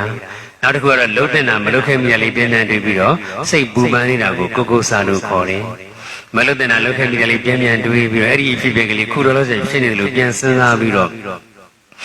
့တကယ်ကိုပဲလှုပ်ဖြစ်သွားခဲ့တဲ့အတွေ့အတွေ့တွေလှုပ်ဖို့တဲ့ဆုံးမချက်ချလိုက်တဲ့ပုံစံလေးစိတ်ကူးထဲမှာပြန်စဉ်းစားတယ်တကယ်ကိုပဲအဲ့ဒီလို့ကိုမလှုပ်ဖြစ်တဲ့အတွေ့လေးပြန်ပြီးတော့စဉ်းစားတယ်တကယ်တမ်းကျတော့မလှုပ်တဲ့နာကကိုယ်ကလှုပ်ခဲ့ပြီးသွားပြီအဲ့ဒီဖြစ်ဖြစ်ကိုပြန်စဉ်းစားပြီးတော့စိတ်ကူးထဲမှာပဲမလှုပ်ဘဲနေလိုက်ရုံနဲ့အပြင်မှာလှုပ်ခဲ့တဲ့ဖြစ်ဖြစ်ကပြောင်းလဲသွားစရာအကြောင်းမရှိတော့ဘူးမလုတဲ့နာလုခဲ့တာကလုခဲ့တာပဲမလုတဲ့နာမလုတဲ့အခြေအနေမျိုးဘလို့မှပြန်ဖြစ်အောင်လုပ်လို့မရတော့ဘူးဒါဘဝဆိုတာကကက်ဆက်တစ်ခွေတစ်ခွေလိုမျိုးနောက်ပြန်ရစ်လို့ရတဲ့အရာမျိုးမဟုတ်တဲ့အတွက်ကြောင့်ကိုယ်စိတ်ကူးတွေကနေပြီးပြီးသားဖြစ်ရကိုပြန်စဉ်းစားပြီးတော့မလုတဲ့ပုံစံပြန်စဉ်းစားရုံနဲ့တည်းပဲမလုတဲ့နာလုခဲ့မိပြီးသားအရာကမလုတဲ့အရာပြန်ဖြစ်မသွားနိုင်တော့ဘူးအမှားကိုသင်ခန်းစာယူပြီးတော့သင်ခန်းစာယူတာမျိုးနောက်ဆင်ခြင်တာမျိုးတောင်းပန်မှုလိုအပ်လို့ရှိရင်လည်းတောင်းပန်တာမျိုးပဲလုပ်လို့ရတယ်ဖြစ်ခဲ့တဲ့ဖြစ်ဖြစ်ကတော့ဘလို့မှပြန်ပြုပြင်လို့မရတော့ပါဘူးတောင်းပန်တဲ့သင်ခန်းစာယူတာပဲရပါတယ်ဒါပေမဲ့လို့ဒီမလုတဲ့နာလုခဲ့မိတဲ့ဖြစ်ဖြစ်ကိုထပ်နေလဲပြန်ပြန်စဉ်းစားတဲ့အခါတခါတည်းမှာကိုယ်လုံးဝကိုမေ့နေတဲ့အကြောင်းအရာလေးတခုတည်ရင်လို့တဲ့အခါမှာပဲဖြစ်ဖြစ်အိယာထားတဲ့အခါမှာဖြစ်ဖြစ်သို့မဟုတ်လည်းပဲရည်ချွေးမဲ့ဖြစ်ဖြစ်ဘေးစင်မှာလည်းကလေးဆင်းရဲမဲ့ဖြစ်ဖြတ်ကနေဆိုပေါ်လာပြီးတော့တတိယသွားတာမျိုးရှိတယ်အဲ့ဒီအတွေ့ကိုချက်ချင်းဖြောင်းမပြတ်နိုင်ဘူးဆိုရင်အခုလုံးလုံးစက်ကိုကြုံတွေ့နေလို့ခင်းနေရှာရှာကြီးပြန်စဉ်းစားပြီးတော့စဉ်းစားတိုင်းစိတ်တွေဟာပူပန်းလာတယ်ပူပန်မပူပန်တာထားပြီးပြီးသားကိစ္စပြန်တွေးနေတဲ့ကြောင့်မလို့အချိန်ကုန်တာကတော့သိကြတယ်အလုတ်နှောင့်နှေးသွားတာကတော့သိကြပါတယ်ထပ်တယ်လေးသာပြန်စဉ်းစားမယ်ဆိုရင်လည်းပဲမလုတဲ့နာကိုတကယ်မလုခဲ့တဲ့ပုံစံကိုကပြန်တွေးနေပြီမဲ့မလုတဲ့နာကိုလုခဲ့မိပြီးသားပဲဖြစ်နေတဲ့အခါကျတော့ကိုထင်တယ်လို့ဖြစ်မလာတဲ့အတွက်ကိုစိတ်ကူးထဲမှာစိတ်ကူးရင်တယ်လို့ဖြစ်မလာတဲ့ကြောင့်စိတ်တွေကပူလောင်လာပါတယ်ဒါကြောင့်မလို့ဒီကုက္ကုဆာကိုရှေးဆရာတော်ကြီးများကနောင်တတဖန်ပူပန်ခြင်းလို့ဘာသာပြန်ခဲ့တာပိပိသဖြစ်ဖြစ်ကိုပြန်ပြန်စဉ်းစားပြီးတော့တန်းတာနေမယ်ဆိုရင်စိတ်ဟာတကယ်ကိုပူလောင်လာပါတယ်စိတ်ပူလောင်နေမကားပဲနဲ့စိတ်ရည်တည်နှလုံးမှာပူလောင်ပြီးတော့ရင်ဘတ်တွေပါပူလာတယ်ရင်ဘတ်တွေအောင့်လာတယ်နှလုံးတွေကမှအောင့်လာတယ်နောက်ဆုံးအစာရည်တွေပါအောင့်လာတယ်စသည်အဖြစ်ဟိုအစာရည်တို့နှလုံးတို့ယောဂတော်တော်များများကစိတ်ကြောင့်ဖြစ်တာတွေများတယ်နော်အဲ့တော့နောင်တတဖန်ပူပန်ခြင်းမလုတဲ့နာလုတ်ခဲမိတာပြန်တွေးပြီးတော့ပူပန်တာလည်းရှိတယ်။လုတ်တဲ့နာမလုတ်ခဲမိတာပြန်တွေးပြီးတော့လည်းပဲအဲ့ဒီဖြစ်ဖြစ်လေးကိုပြန်စဉ်းစားပြီးတော့တကယ်လုတ်ဖြစ်အောင်ဆုံးဖြတ်လိုက်တဲ့ပုံစံတကယ်ကိုပဲလုတ်ဖြစ်သွားတဲ့ပုံစံလေးပြန်တွေးတယ်ဒါပေမဲ့တကယ်လက်တွေ့ဘဝမှာကြတော့လုတ်တဲ့လုတ်ထက်တာကကိုလုံးဝကိုမလုံလိုက်မိပါဘူးဒါပေမဲ့ကိုစိတ်ကူးထဲမှာတော့တတိယတိုင်းပြန်လုံနေတာပေါ့နော်ဒါပေမဲ့စိတ်ကူးထဲမှာလုံလိုက်ရုံနဲ့လည်းပဲလုတ်တဲ့နာမလုတ်ခဲမိတာလုတ်ပြီးသားပြန်မဖြစ်နိုင်တော့ပါဘူးနောက်အလားတူဖြစ်ဖြစ်မျိုးကြုံတဲ့အခါမှာသင်ခန်းစာယူပြီးတော့လုတ်ဖြစ်အောင်လုပ်လိုက်တာမျိုးပဲရနိုင်တော့တယ်ပြီးပြီးသားဖြစ်ဖြစ်ကိုတော့ပြန်ပြင်လို့မရတော့ဘူးနောက်ထပ်အလားတူကိုသာမမအောင်ဆင်ញင်လို့ရပါတယ် အဲ့တော့တိတ်ပြိုင်မှာပဲလှုပ်တဲ့နာမလှုပ်ခဲ့ပြီလေပြန်တွေးလေပဲဒုဝမြန်စိတ်တွေဟာပူလောင်လာတာပဲတစ်ခါလောက်စဉ်းစားရင်မသိတာဘူးအကျဉ်းချင်းခါခါသာတကယ်ပြန်စဉ်းစားကြည့်ပါတကယ်ကိုပဲဘလို့မှကိုဖျက်ဖျက်လို့မရဘဲနဲ့စိတ်တွေဟာပူလောင်လာတော့တာပဲအဲ့တော့ကုက္ကုဆာဆိုတာအဓိပ္ပာယ်နှမျိုးနော်မလှုပ်တဲ့နာလှုပ်ခဲ့ပြီးတာပြန်တွေးပြီးတော့ပူပန်တာရဲ့လှုပ်တဲ့နာမလှုပ်ခဲ့ပြီးတာပြန်တွေးပြီးတော့ပူပန်တာရဲ့ဒါကတော့အများပြောနေကြအဓိပ္ပာယ်နှစ်ခုပေါ့နောက်အဓိပ္ပာယ်တစ်ခုကတော့လှုပ်တဲ့လှုပ်ထိုက်တာလှုပ်နေပါလျက်နဲ့လှုပ်တဲ့လောက်အကျိုးမရတဲ့အပေါ်မှာမျောလင့်တဲ့လောက်အကျိုးမရတဲ့အပေါ်မှာမကြည်မနှက်ဖြစ်နေတဲ့သဘောကိုလည်းပဲကုက္ကုဆာလို့ပဲခေါ်တယ်ကောင်းတာလည်းကောင်းတဲ့အကျိုးဖြစ်တယ်လို့ပြောတယ်ကုသိုလ်တွေငါမှဒီလောက်လုပ်နေတဲ့နဲ့ခုချိန်ထိအဆင်ပြေတယ်လို့ကိုမရှိဘူးလူရင်ချမ်းသာတယ်ဆိုစွမ်းနိုင်နေမြအလူစက်လည်းနဲ့မကွာကိုနိုင်တဲ့လောက်တော့အများနဲ့လူနေတာပဲဒီနေ့ထိဘယ်မှာချမ်းသာသေးလို့လဲတရားတွေလည်းအားထုတ်လိုက်ရတာဖဖကိုမောလို့တရားစခန်းတွေဝင်လိုက်ရစိတ်ဓာတ်တွေဝင်လိုက်ရအိမ်မှာလည်းပဲအချိန်ပေးပြီးတော့ထိုင်လိုက်ရနေတရားတွေလည်းအားထုတ်လာတာကြာပြီခုချိန်ထိတောင်မှယုံနံလည်းမကွဲသေးဘူးဖြစ်ဖြစ်လည်းမမြင်သေးဘူးနဲ့လှုပ်တဲ့လှုပ်ထိုက်တဲ့အလုပ်ကိုလုပ်နေပါလျက်နဲ့လှုပ်တဲ့လောက်အကျိုးမရတဲ့အပေါ်မှာမျောလင့်တဲ့လောက်အကျိုးမရတဲ့အပေါ်မှာမကြည်မနှက်ဖြစ်နေတဲ့သဘောမချစ်မရဲဖြစ်နေတဲ့သဘောအာမလို့အာမရဖြစ်နေတဲ့သဘောကိုလည်းပဲကုက္ကုဆာလို့ပဲခေါ်ပါတယ်ဒါအရှင်တို့ရာကိုရှင်သာရိပုတ္တရာမထေရတရားစစ်ပြီးတဲ့ဖြစ်ဖြစ်ကိုယ်စိတ်ကိုယ်စိတ်မှာပြန်ကြည့်လိုက်ပေါ့ဒီလောက်တော့မှကျုပ်ကိုစားစားနဲ့တတိဝရိယနဲ့အားထုတ်နေကြတဲ့အခုချိန်ထိဣတိတာတွေမကုန်သေးပါလားလို့တွေးနေတာအဲ့လိုတွေးနေတာကကိုယ်ကိုစားဖြစ်နေတာပဲလို့အရှင်သာရိပုတ္တရာမထေရကြီးပြန်ဆက်စစ်ပြီးခဲ့ဘူးတယ်လေအဲ့တော့လှုပ်တဲ့လှုပ်ထိုက်တာကိုလှုပ်နေပါလေနဲ့လှုပ်တဲ့လောက်အကျိုးမရမျောလင်းတဲ့လောက်အကျိုးမရတဲ့အပေါ်မှာကိုလူကျင်တဲ့လောက်အကျိုးမရတဲ့အပေါ်မှာမကြည်မနှက်ဖြစ်နေတဲ့သဘောဟာလည်းပဲကုက္ကုဆာပါပဲကုက္ကုဆာရဲ့အဓိပ္ပာယ်ဘယ်နှမျိုးဖြစ်သွားလဲသုံးမျိုးပြောကြည့်ပါဦးပါရီတော့မလုတဲ့နာလုတ်ခဲ့မိလို့ဒေါသသဘောလေးလည်းပေါ်လွင်အောင်မကြည်နဲ့ဆိုတာလေးထည့်လိုက်ပါမလုတဲ့နာလုတ်ခဲ့မိတာတွေးပြီးတော့မကြည်နဲ့တာရဲ့လုတ်တဲ့နာမလုတ်ခဲ့မိတာပြန်တွေးပြီးတော့မကြည်နဲ့တာရဲ့လုတ်တဲ့နာလုံနေပါလင်းနဲ့လုတ်တဲ့လောက်အကျိုးမရလို့မကြည်နဲ့တာရဲ့ပြောကြည့်ပါဦး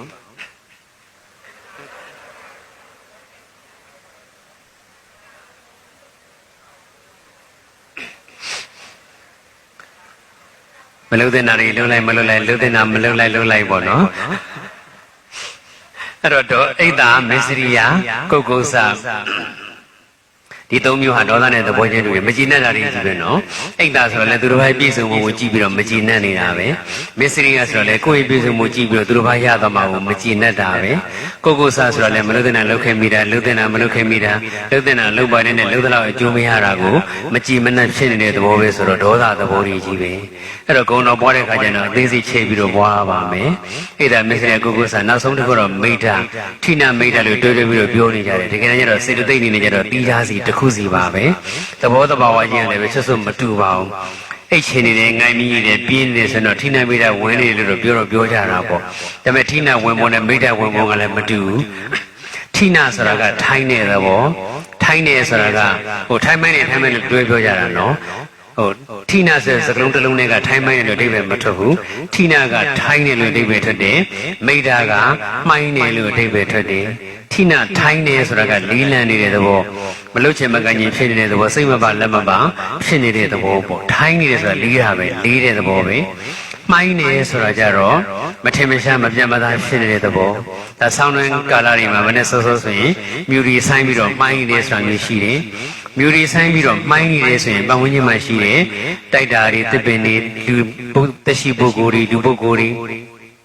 ေတရှိတဲ့မဲ့ပုဂ္ဂိုလ်တော်ကအရာဝတ္ထုတွေကိုထင်းထင်းရှားရှားပြက်ပြက်သားသားမမြင်ရတော့ဘူးဒါမြူတွေတိတ်ပြီးတော့ထူတယ်ဆိုရင်တော့ပြောစရာကိုမလိုတော့ကိုယ်အနီးနားမှာရှိတဲ့အာယုံကိုတော့မှထင်းထင်းရှားရှားမမြင်ရတော့ဘူးခပ်ပါးပါးလေးပဲမြူတွေဆိုင်ပြီးတော့မှိုင်းနေဆိုရင်တော့ဒါအနီးနားလေးတော့မြင်ရတယ်ဒါပေမဲ့နည်းနည်းလှမ်းသွားပြီဆိုရင်တော့မမြင်ရတော့ဘူးဒါကြောင့်မှိုင်းနေဆိုတာမြူတွေဆိုင်ပြီးတော့မှိုင်းနေတဲ့ကပ်ပြီးတော့မှတ်ထားလိုက်ပေါ့မြူတွေဆိုင်ပြီးမှိုင်းနေအာယုန်တွေမထင်ရှားတော့သလိုပဲစိတ်ထဲမှာမှိုင်းနေပြီဆိုရင်လည်းပဲအာယုန်တွေဟာမထင်ရှားတော့ဘူးဆိုတော့တရားထိုင်နေအိတ်ချိန်ကိုင်းပြီးနေတဲ့ထိုင်မိုင်းနေတယ်ဆိုလို့ရှိရင်အိတ်ချိန်ကိုင်းပြီးနေတဲ့ပြင်းနေတယ်ဆိုလို့ရှိရင်နှုတ်တဲ့နေလို့သာဝင်နေထွက်တယ်ဖောင်းနေပဲမှတ်ရှင်မှတ်နေမယ်ဒါပေမဲ့အရှုခံအာယုန်ကစိတ်ထဲမှာမထင်ရှားတော့ဘူး တရားထိုင်နေဆိုတာကမှအသေးစိတ်လို့ထားလိုက်ပါတော့ခုတရားနာနေတယ်တရားနာနေရင်လည်းအိတ်ချင်နေတယ်ငိုင်မီးနေတယ်ပြင်းကြီးနေတယ်ဆိုရင်အတန်ချက်ဆက်ကနေအတန်အကျယ်ကြီးထွက်နေပြီမဲ့လို့ဘာပြောလို့ပြောနေမှလည်းမသိတော့ဘူးဘာအတိတ်ပဲတွေဆိုလို့မှန်းလည်းမသိတော့ဘူးတရားအာယုံဟာထင်းထင်းရှားရှားပြက်ပြက်သားမရှိတော့ဘူးဝိဒဝါဒမပြတ်မသားလေးပဲဖြစ်နေတယ်အဲ့ဒါကိုမှိုင်းရလို့ခေါ်တာနော်ထိနာထိုင်းနေဆိုကြတော့လေးလံတဲ့သဘောခုလိုတရားနာအနေနဲ့ထိနာဝင်သွားတယ်ဆိုရင်ဒါထိနာဝင်တယ်ဆိုလည်းခုနအရှင်ခံကြီးတာဒီပြင်းတာဒီပြောတာပဲဒါပေမဲ့ထိနာကြဆိုတာကထိုင်းတဲ့သဘောထိုင်းသွားတယ်ဆိုတာကလေးတဲ့သဘောဖြစ်တဲ့အတွက်ကြောင့်ခုလိုတရားနာအနေနဲ့တကယ်လို့အရှင်ခံကြီးတွေပြင်းနေဆိုလို့ရှိရင်ခေါင်းကငကောမမတ်ကလေးနေရာကနေမတ်မနေတော့ပဲလေခေါင်းလေးအားရှေ့ကိုစိုက်သွားတယ်နည်းနည်းလေးပြန်မှတ်လိုက်ပြန်နေမသိလို့ရှိရင်တော့မှန်လိုက်တာဆိုပြီးတော့ထောက်ခံတယ်လို့ပေါ့ဒါပေမဲ့တကယ်တမ်းကျတော့ထိုင်းတဲ့ကြောင့်လေးသွားတဲ့ကြောင့်ခေါင်းကမမတ်ထားလို့မရတော့ဘူးနဲ့ရှေ့ကိုစိုက်သွားတာနော်အဲ့တော့ထိုင်းနေဆိုတာလေးတာပဲအဲ့တော့အဲ့ချိန်ငိုင်းပြီးတဲ့သဘောပြီးတဲ့သဘောဝင်လာတဲ့ဆိုရင်ခန္ဓာကိုယ်လေးလေးလံသွားတဲ့အတွက်ရှေ့ကိုစိုက်သွားတာပဲအဲ့တော့ဌိနာကထိုင်းနာလေးလံနာမိဒကမှိုင်းနာအာယုံမထင်ရှားတာမပြတ်မသားဝုဒဝါဒဖြစ်နေတာပေါ့အဲ့တော့ဌိနာနဲ့မိဒနဲ့လည်းကွဲသွားပြီပါပေါင်းလိုက်တဲ့အခါကျတော့ခုနပြောခဲ့ပြီးသားကိရိတာ10ပါးရဲ့ဧတာမစ္စရိယကုက္ကုစမိဒဆိုတဲ့4ပါးရဲ့ပေါင်းလိုက်တော့စိတ်ကိုပူလောင်စေတဲ့ညင်နွမ်းစေတဲ့နောက်ကျစေတဲ့ရှုထွေးစေတဲ့သဘောတရားဘယ်နှမျိုးလဲ14မျိုးအဲ့ဒီ14မျိုးလုံးကိစ္စတော်မူသောမြတ်စွာဘုရားဆိုပြီးတော့တခုချင်းစိတ်ရှိတဲ့ရှိပွားယူမယ်နော်ဣဒ္ဓဆိုတာလည်းကျင်းတာမစ္စရိယဆိုတာလည်းကျင်းတယ်။ဩတော်တော်ကလုံးမှာဘုရားဆိုတာငါပဲဖြစ်ခွင့်ရှိတယ်သူများဖြစ်ခွင့်မရှိဘူးဆိုတာမျိုးလုံးဝမရှိပါဘူး။ဘုရားဖြစ်ရှင်တဲ့သူမှန်သမျှဘလို့စိတ်ထားရမယ်ဘလို့လုပ်တွေလုပ်ရမယ်ဘလို့ပါရမီရှိရမယ်နဲ့အပြည့်အစုံမြတ်စွာဘုရားဟောကြားထားတာပဲ။ဒါကြောင့်အဲ့ဒီကိရိတာ10ပါးအကုသိုလ်စေတသိက်14ပါးကင်းစင်တာကိုအယုံပြုပြီးတော့သုံးခေါက်ပြန်ပေါ်လိုက်ပေါ်အရဟံကိရိတာကင်းစင်တော်မူသောမြတ်စွာဘုရား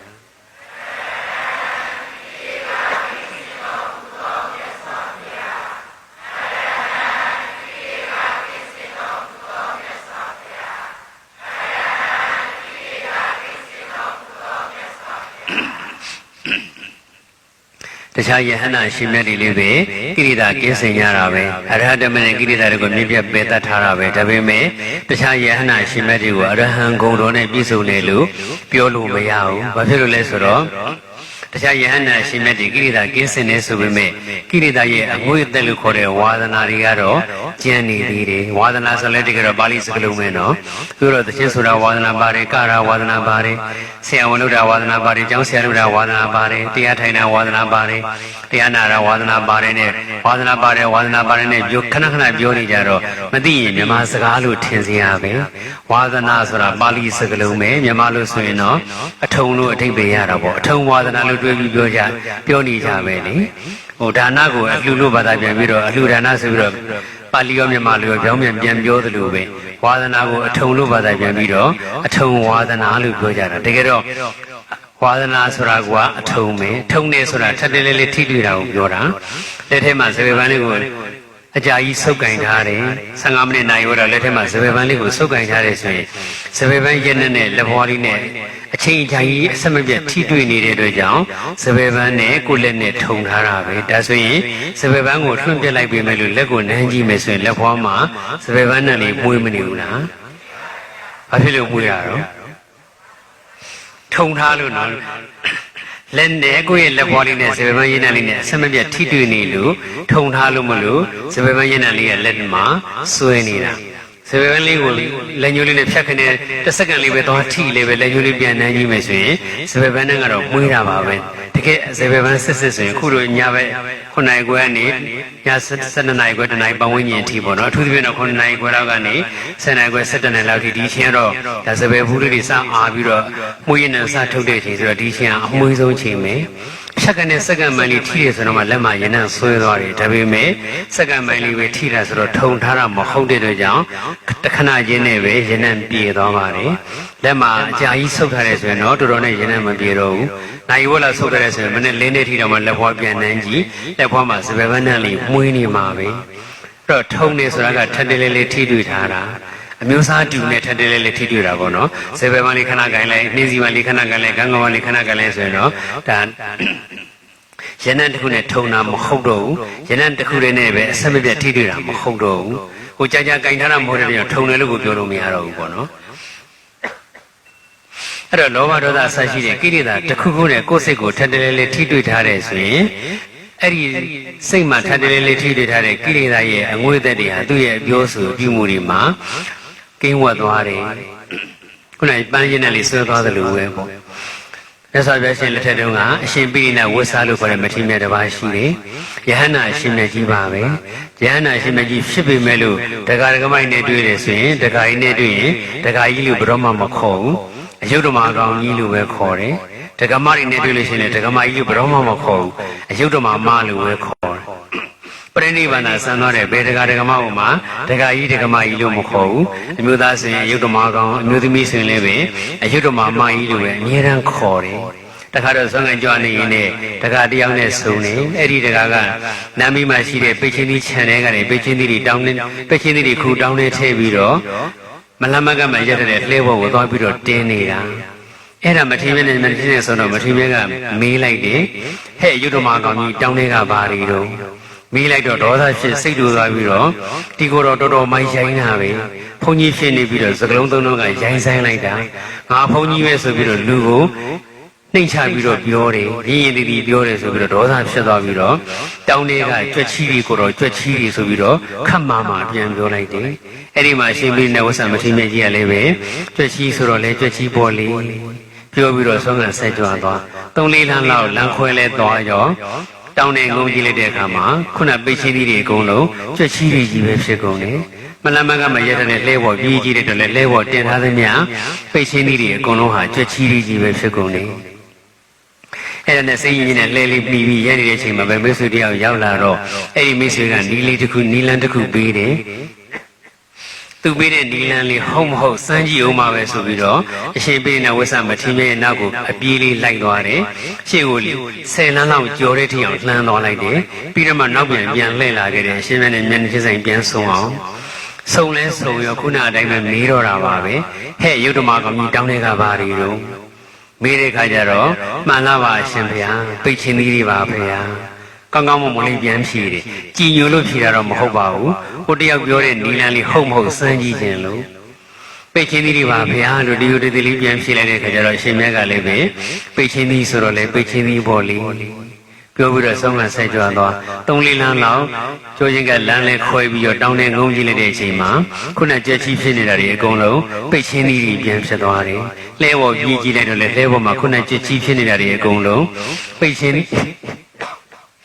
်ချင်းသီးတွေပဲပြန်ပြီးတော့ဖြစ်သွားပါတယ်အဲ့တော့အရှင်ပိဋိနဝိသမထေရမြတ်ကြီးကကြွက်ချီဖြစ်ပါစေလို့ကျင့်စေလိုက်လို့ကြွက်ချီဖြစ်သွားတာမဟုတ်ပါဘူးပိတ်ချင်းကြီးပြန်ဖြစ်ပါစေလို့အဋ္ဌံပြုလိုက်လို့ပိတ်ချင်းကြီးပြန်ဖြစ်သွားတာလည်းမဟုတ်ပါဘူးအရှင်မြတ်ကြီးအနေနဲ့ကတော့သူကကြွက်ချီပြောလို့ကြွက်ချီဆိုတော့လည်းကြွက်ချီပေါ့ပိတ်ချင်းကြီးဆိုတော့လည်းပိတ်ချင်းကြီးပေါ့ဆိုတော့သူပြောတဲ့စကားလေးကိုတန်ရောင်လိုက်ပြီးတော့အတိမတ်ပြုလိုက်ရုံပဲရှိပါတယ်တကယ်တမ်းကျတော့ကိုယ်စီရနာကိုကျိုးပေးတာကြွက်ချီလို့ပြောလိုက်ကြတဲ့ကွာသူ့ရဲ့စိတ်ထဲမှာသူ့ရဲ့ပိတ်ချင်းကြီးတွေကိုပိတ်ချင်းကြီးမဖြစ်စေချင်တော့ကြွက်ချီဖြစ်စေချင်တယ်ဆိုတဲ့စေတနာပါသွားပြီသူ့ရဲ့စိတ်က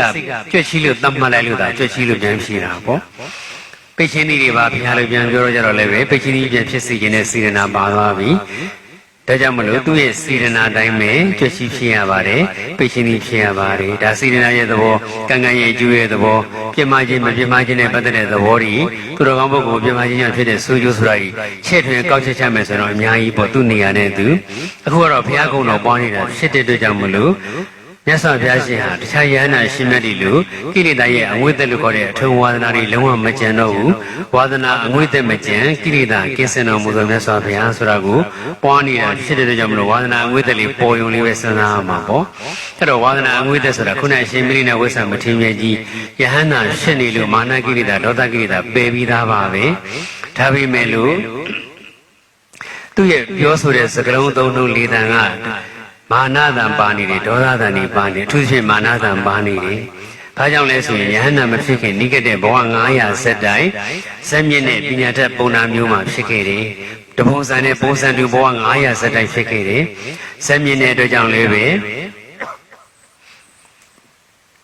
ဇမ်းမြင့်တဲ့အတွက်ကြောင့်လည်းပဲမာနကြီးတယ်ဇမ်းနေတဲ့သူတွေပေါ်မှာနှိမ့်ချပြီးတော့ဆက်ဆံခဲ့တယ်ရည်တည်တဲ့စကလုံးသုံးလုံးလေးနဲ့ခေါ်ခဲ့တယ်ပညာတက်တဲ့အတွက်ကြောင့်လည်းပဲမာနကြီးတယ်ပညာမတက်တဲ့သူတွေပေါ်မှာကိုယ့်လောက်ပညာမတက်ဘူးလို့ယူဆတဲ့သူတွေပေါ်မှာနှိမ့်ချပြီးတော့ပြောဆိုဆက်ဆံခဲ့တယ်တဘွားမှာတော့မှအချင်းချင်းခါကမာနကိရိတာနဲ့ထုံထားတဲ့အပြောဆိုပြုမှုတွေနဲ့ဆက်ဆံခဲ့တာပုံစံတူဘဝ900ဇက်တိုက်ဆိုတော့အထုံကအားကောင်းဉာဏ်နိုင်ကောင်းနေဒီဝပညာတတ်ပညာရှိပုဂ္ဂိုလ်ဖြစ်လိုက်နောက်ဘဝကျတော့ဆရာဝန်ဖြစ်လိုက်နောက်ဘဝကျတော့အင်ဂျင်နီယာဖြစ်လိုက်ဆိုရင်တော့မှ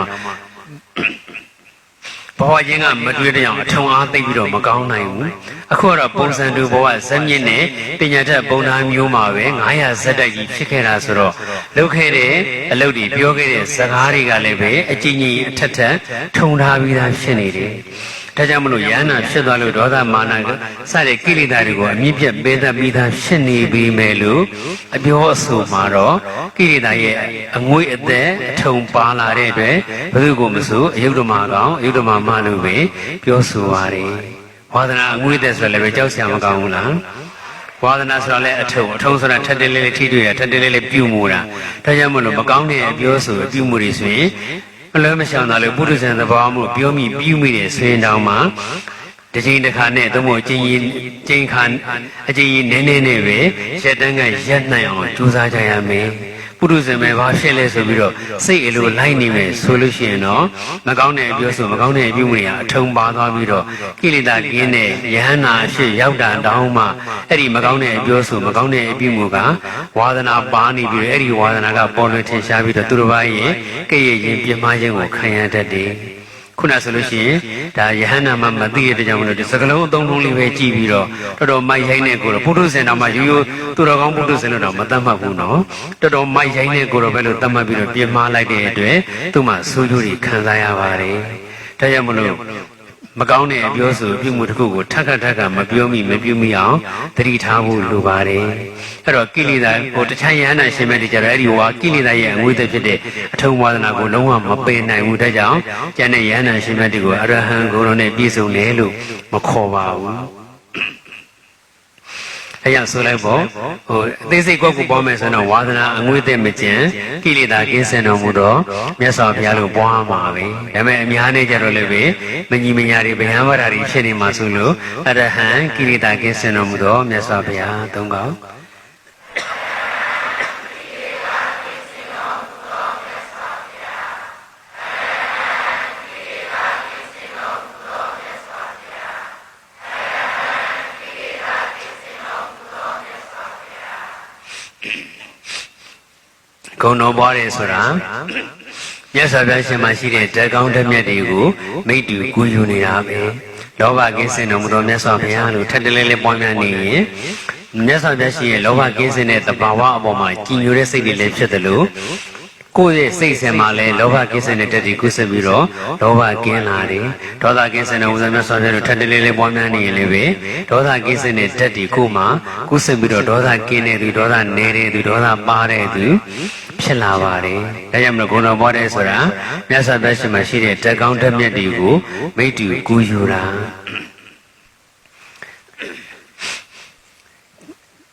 အထိပ္ပယ်တည်တည်သဘောတရားမိမိနဲ့လေးလေးနဲ့ပွားများမယ်ဆိုရင်မြတ်စွာဘုရားရှင်ပေါ်မှာလည်းကြည်ညိုတဲ့စိတ်တွေအာကောင်းမောင်းတန်ဖြစ်တယ်အရဟံတို့ပါဠိတက်တဲ့ပဲပြောတာနဲ့ခုလိုအထိပ္ပယ်တွေနဲ့ချက်ထွင်ပြီးတော့စဉ်းစားတာနဲ့ဘယ်ဟာကပို့ပြီးတော့မြတ်စွာဘုရားရှင်ပေါ်မှာကြည်ညိုတဲ့စိတ်တွေဖြစ်လဲအထိပ္ပယ်နဲ့စဉ်းစားတာကပို့ပြီးတော့ကြည်ညိုတဲ့စိတ်ဖြစ်တယ်။နောက်တေချာကတော့ဘုံတုတ္တလည်းပို့ပြီးတော့တိုးတာပေါ့။ဂုဏ်တော်ပွားလို့ဉာဏ်ပညာကြီးမားတယ်ဆိုတာအခုလိုအထိပ္ပယ်ချဲ့ထွင်စဉ်းစားပြီးတော့ပွားမှာဉာဏ်ပညာကြီးမားတာပါဠိစကားလုံးလေးသုံးလုံးအရဟံနဲ့ပဲတစ်သက်လုံးရွတ်နေမယ်ဆိုရင်တော့ကုသိုလ်ကတော့ရပါတယ်ဒါပေမဲ့အရဟံနဲ့ပတ်သက်တဲ့ဘုဟုတုတ္တတော့တိုးလာစရာအကြောင်းမရှိဘူးဒါအရဟံနဲ့ပတ်သက်တဲ့ဘုဒ္ဓလာလို့သာပြောတာပါတကယ်တမ်းကျတော့လောဘဒေါသရဲ့အပြစ်တွေလောဘဒေါသရဲ့ဆူကျိုးတွေကိုသိရတယ်လောဘဒေါသနဲ့ပတ်သက်တဲ့တရားဒေသနာတော်တွေသိရတယ်ဆိုတော့ဒေါသကင်းစင်တော်မူတဲ့မြတ်စွာဘုရားပွားတဲ့စဉ်ကိုပဲတခါတည်းကျတော့ပေါ်လာလိမ့်မယ်ဆဲတာနဲ့ပတ်သက်ပြီးတော့ခုနကတော့မာဂန္ဒီဆဲတာပေါ့နော်ပုံနာတယောက်ဆဲခဲ့ဘူးတယ်အဲ့ဒီတော့ကလည်းမြတ်စွာဘုရားမတုံမလုံးဒီခန္ဓာကြီးရှိခဲ့တယ်အဲ့ဒီမှာဆဲရတဲ့သူပဲကြတော့မောလာပြီးတော့ကိုကသာဆဲတာဆဲခံတယ်ဆိုကိုဘာမှပြန်မပြောတဲ့ခါကျတော့ရှက်လာပြီးတော့မြတ်စွာဘုရားကိုဓာတ်ရိုက်မေးတယ်ယဟန်ကိုတော့မှသင်ကိုဒီလောက်ဆဲနေတာသင်စိတ်မညစ်ဘူးလားစိတ်မတူဘူးလား အဲ့လိုမျိုးတော့မြတ်စွာဘုရားရှင်ကပြန်မိကုံးပြန်မေးပါတယ်သင်ကိုတခြားလူတယောက်ကလက်ဆောင်ပစ္စည်းတစ်ခုလာပေးတယ်အဲ့ဒီလက်ဆောင်ပစ္စည်းကိုသင်မယူဘူးဆိုရင်အဲ့ဒီလက်ဆောင်ပစ္စည်းဘယ်သူပဲရတယ်လေပေးတဲ့သူပဲရပါတယ်အဲ့ဒီလိုပါပဲကိုယ့်ကိုလက်ဆောင်ပစ္စည်းလာပေးတဲ့အခါအဲ့ဒီလက်ဆောင်ပစ္စည်းကိုမယူဘူးဆိုရင်ပေးတဲ့သူပဲပြန်ယူရတယ်လို့ပဲကျွန်တော်ကိုသင်ကဆေးရင်းလက်ဆောင်တွေလာပြီးတော့ပေးတယ်ဒါပေမဲ့ကျွန်တော်ကလုံးဝမယူစိတ်ထဲမှာဘလို့မှမခံစားရတဲ့အတွက်ကြောင့်မလို့ဆေးရတဲ့ပင်မမှုသင်မဲရတယ်ဆေးလို့စိတ်ပူလောင်တာသင်မဲရတယ်ဆဲတဲ့အကုသိုလ်သင်မဲရတယ်ဆဲတဲ့အကုသိုလ်ကြောင့်ဖြစ်ပေါ်လာမဲ့ဆိုးကျိုးတွေကိုလည်းပဲသင်မဲရပါတယ်ကျွန်တော်ကတော့ဘာမှမရဘူးဆေးရည်ချင်းဆိုတဲ့လက်ဆောင်ပစ္စည်းကိုကိုယ်ကလုံးဝမယူတဲ့အတွက်ကြောင့်မလို့ကိုယ်စိတ်ထဲမှာဘလို့မှကိုမခံစားရတော့ဘူးစသဖြင့်ကျွန်တော်ဒါဒီလိုဘုဟုတ္တလေးလေးပဲထည့်ထွင်းစဉ်းစားပြီးတော့ပွားများရမှာပဲအဲ့လိုဆိုတော့ဉာဏ်ပညာကြီးမားလာတာပေါ့ဉာဏ်ပညာကြီးမားအောင်လည်းမကပါဘူးကိလေသာကင်းစင်တဲ့ကြောင့်ပွားတယ်ဆိုတာတခြားတရားကုသိုလ်တွေတရားထိုင်နေဆိုရင်တော့လောဘဒေါသကင်းအောင်ထိုင်တာပဲယုံနာဖြစ်ဖြစ်ရှုရဆိုလည်းလောဘဒေါသစတဲ့ကိလေသာတွေကင်းစင်အောင်လို့ရှုတာပဲကိလေသာကင်းဖို့တသက်တော့လည်းမဟုတ်ဘူးပေါ့နော်သိသိတဲ့တာသိဖို့သိတဲ့တာသိတဲ့တာသိဖို့ဆိုတာလေတကယ်တမ်းကျတော့ကိလေသာကင်းဖို့တော့ပါပဲသိမှလည်းကိလေသာဆိုတာကကင်းတာပါအဲ့တော့ကျန်တဲ့ကုသိုလ်တွေနဲ့တောင်းမှကိလေသာကင်းအောင်လုပ်ပေးတာပဲလောဘကင်းတော်မူသောမြတ်စွာဘုရားဒေါသကင်းတော်မူသောမြတ်စွာဘုရားကိလေသာကင်းတဲ့သဘောတရားကိုဓာတ်ရိုက်ကြီးပွားများနေတယ်ဆိုရင်တော့ကိလေသာကင်းတဲ့အကြောင်းအရာကိုဓာတ်ရိုက်အာရုံပြုနေတာဖြစ်တဲ့အတွက်ကြောင့်မလို့ကိုယ့်ရဲ့စိတ်စဉ်မှာရှိတဲ့လောဘဒေါသတွေကိုဒုနဲ့တေနဲ့ဖယ်ရှားပြစ်လိုက်သလိုဖြစ်သွားပါတယ်။လောဘဒေါသကင်းစင်မှုအားပို့ပြီးတော့ကောင်းတယ်။ကိုယ့်ရဲ့ကုသိုလ်အစွမ်းအားတွေမကဘဲနဲ့မြတ်စွာဘုရားရှင်မှာရှိတဲ့လောဘဒေါသကင်းစင်ခြင်းဆိုတဲ့အားတွေကိုကကိုယ်ကဓာတ်ရိုက်မိတ္တူကူးယူလိုက်တာဖြစ်တဲ့အတွက်ကြောင့်လောဘဒေါသစတဲ့ကိလေသာကင်းစင်မှုအားပို့ပြီးတော့ကောင်းသွားပါတယ်။အဲ့တော့မြတ်စွာဘုရားရှင်ဘုမှာကြီးညိုတဲ့စိတ်တွေကိုဖြစ်တဲ့အတွက်ကြောင့်အဲ့ဒီစိတ်ကလေးကိုလည်းကြီးညိုတယ်ကြည်လင်းနေအေးချမ်းနေစသည်ဝိပဿနာပြောင်းရှုလို့ရပါတယ်ကိုယ်စိတ်မှာလောဘဒေါသတွေကင်းသွားလို့ကြည်လင်းအေးချမ်းနေတဲ့စိတ်တွေကိုလည်းပဲကြည်လင်းနေအေးချမ်းနေစသည်ရှုမလို့ရတယ်ပြီးတော့မှဝင်ထွက်လေးပြောင်းရှုတာတို့ထိုင်နေထီတွေရှုတာတို့ကိုယ်အတန်ရာဓမ္မမို့ကိုရှုနေကြတခြားတတိပဌာန်ဝိပဿနာလည်းရှုမှတ်ပွားများလို့ရပါတယ်အဲ့လိုရှုမှတ်ပွားများတော့မယ်ဆိုရင်မဉ္ဇဉ်ပညာစိုက်ပြီးတော့နိဗ္ဗာန်ကိုမျက်မှောက်ပြုနိုင်ပါတယ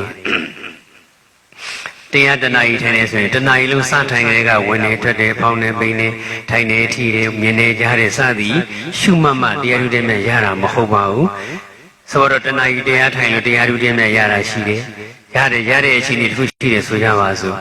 တယောက်ကတော့တရားစထိုင်ကြတဲ့ကဝင်နေထွက်တယ်ထိုင်နေထီတယ်မြင်နေကြတယ်တွေးတယ်မြင်စသည်အချင်းပေါ့လေအမျိုးမျိုးရှုမှတ်တယ်တတိပဌာန်ဝိပဿနာမှာပါတဲ့အတိုင်းပဲရှုမှတ်ပြီးတော့တဏှာကြီးပြည့်တဲ့အချိန်မှာတရားဓုတဲ့မြတ်ရသွားတယ်နောက်တစ်ယောက်ကျတော့တရားစထိုင်ကြတဲ့ကဘုရားကုံတော်ပဲပွားများနေတယ်59မိနစ်လုံးဘုရားကုံတော်ပဲပွားနေပါတယ်နောက်ဆုံး10မိနစ်ကလေးမှကြာမှဝိပဿနာပြောင်းရှုလိုက်တယ်မိနစ်60ပြည့်တဏှာကြီးပြည့်သွားတဲ့အချိန်မှာဉာဏ်စိုက်ပြီးတော့တရားဓုရမြတ်ရသွားတယ်အဲ့လိုပုံမျိုးလည်းရှိပါတယ်တဏှာကြီးလုံးယုံနာဖြစ်ပြီးရှုနေမှတရားဓုတဲ့မြတ်ရတယ်လို့မထင်လိုက်ပါနဲ့မိနစ်50ကုံတော်ပွားတယ်နောက်10မိနစ်ဝိပဿနာပြောင်းရှုတယ်ဓမ္မမို့လည်းပဲ9မိနစ်ကုံတော်ပွားတယ်10မိနစ်ဝိပဿနာရှုတယ်3မိနစ်ကုံတော်ပွားတယ်5မိနစ်ဝိပဿနာရှုတယ်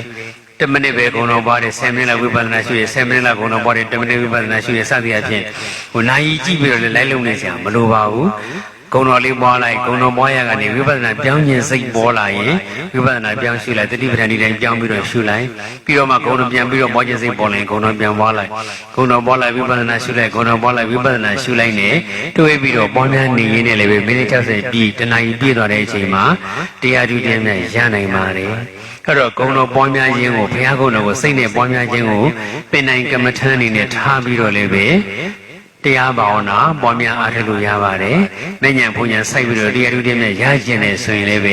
ဂုဏ်တော်ကမ္မထမ်းကိုလည်းဗုဒ္ဓနုတ္တိကမ္မထမ်းကိုလည်းပဲပင်နိုင်ကမ္မထမ်းအနေနဲ့ပွားများလို့ရပါတယ်။ဒါပေမဲ့ဂုဏ်တော်ပွားရုံသက်သက်နဲ့တော့တရားဓုတဲ့မြတ်မရပါဘူး။ဝိပဿနာကူးပြောင်းဖို့တော့လိုပါတယ်။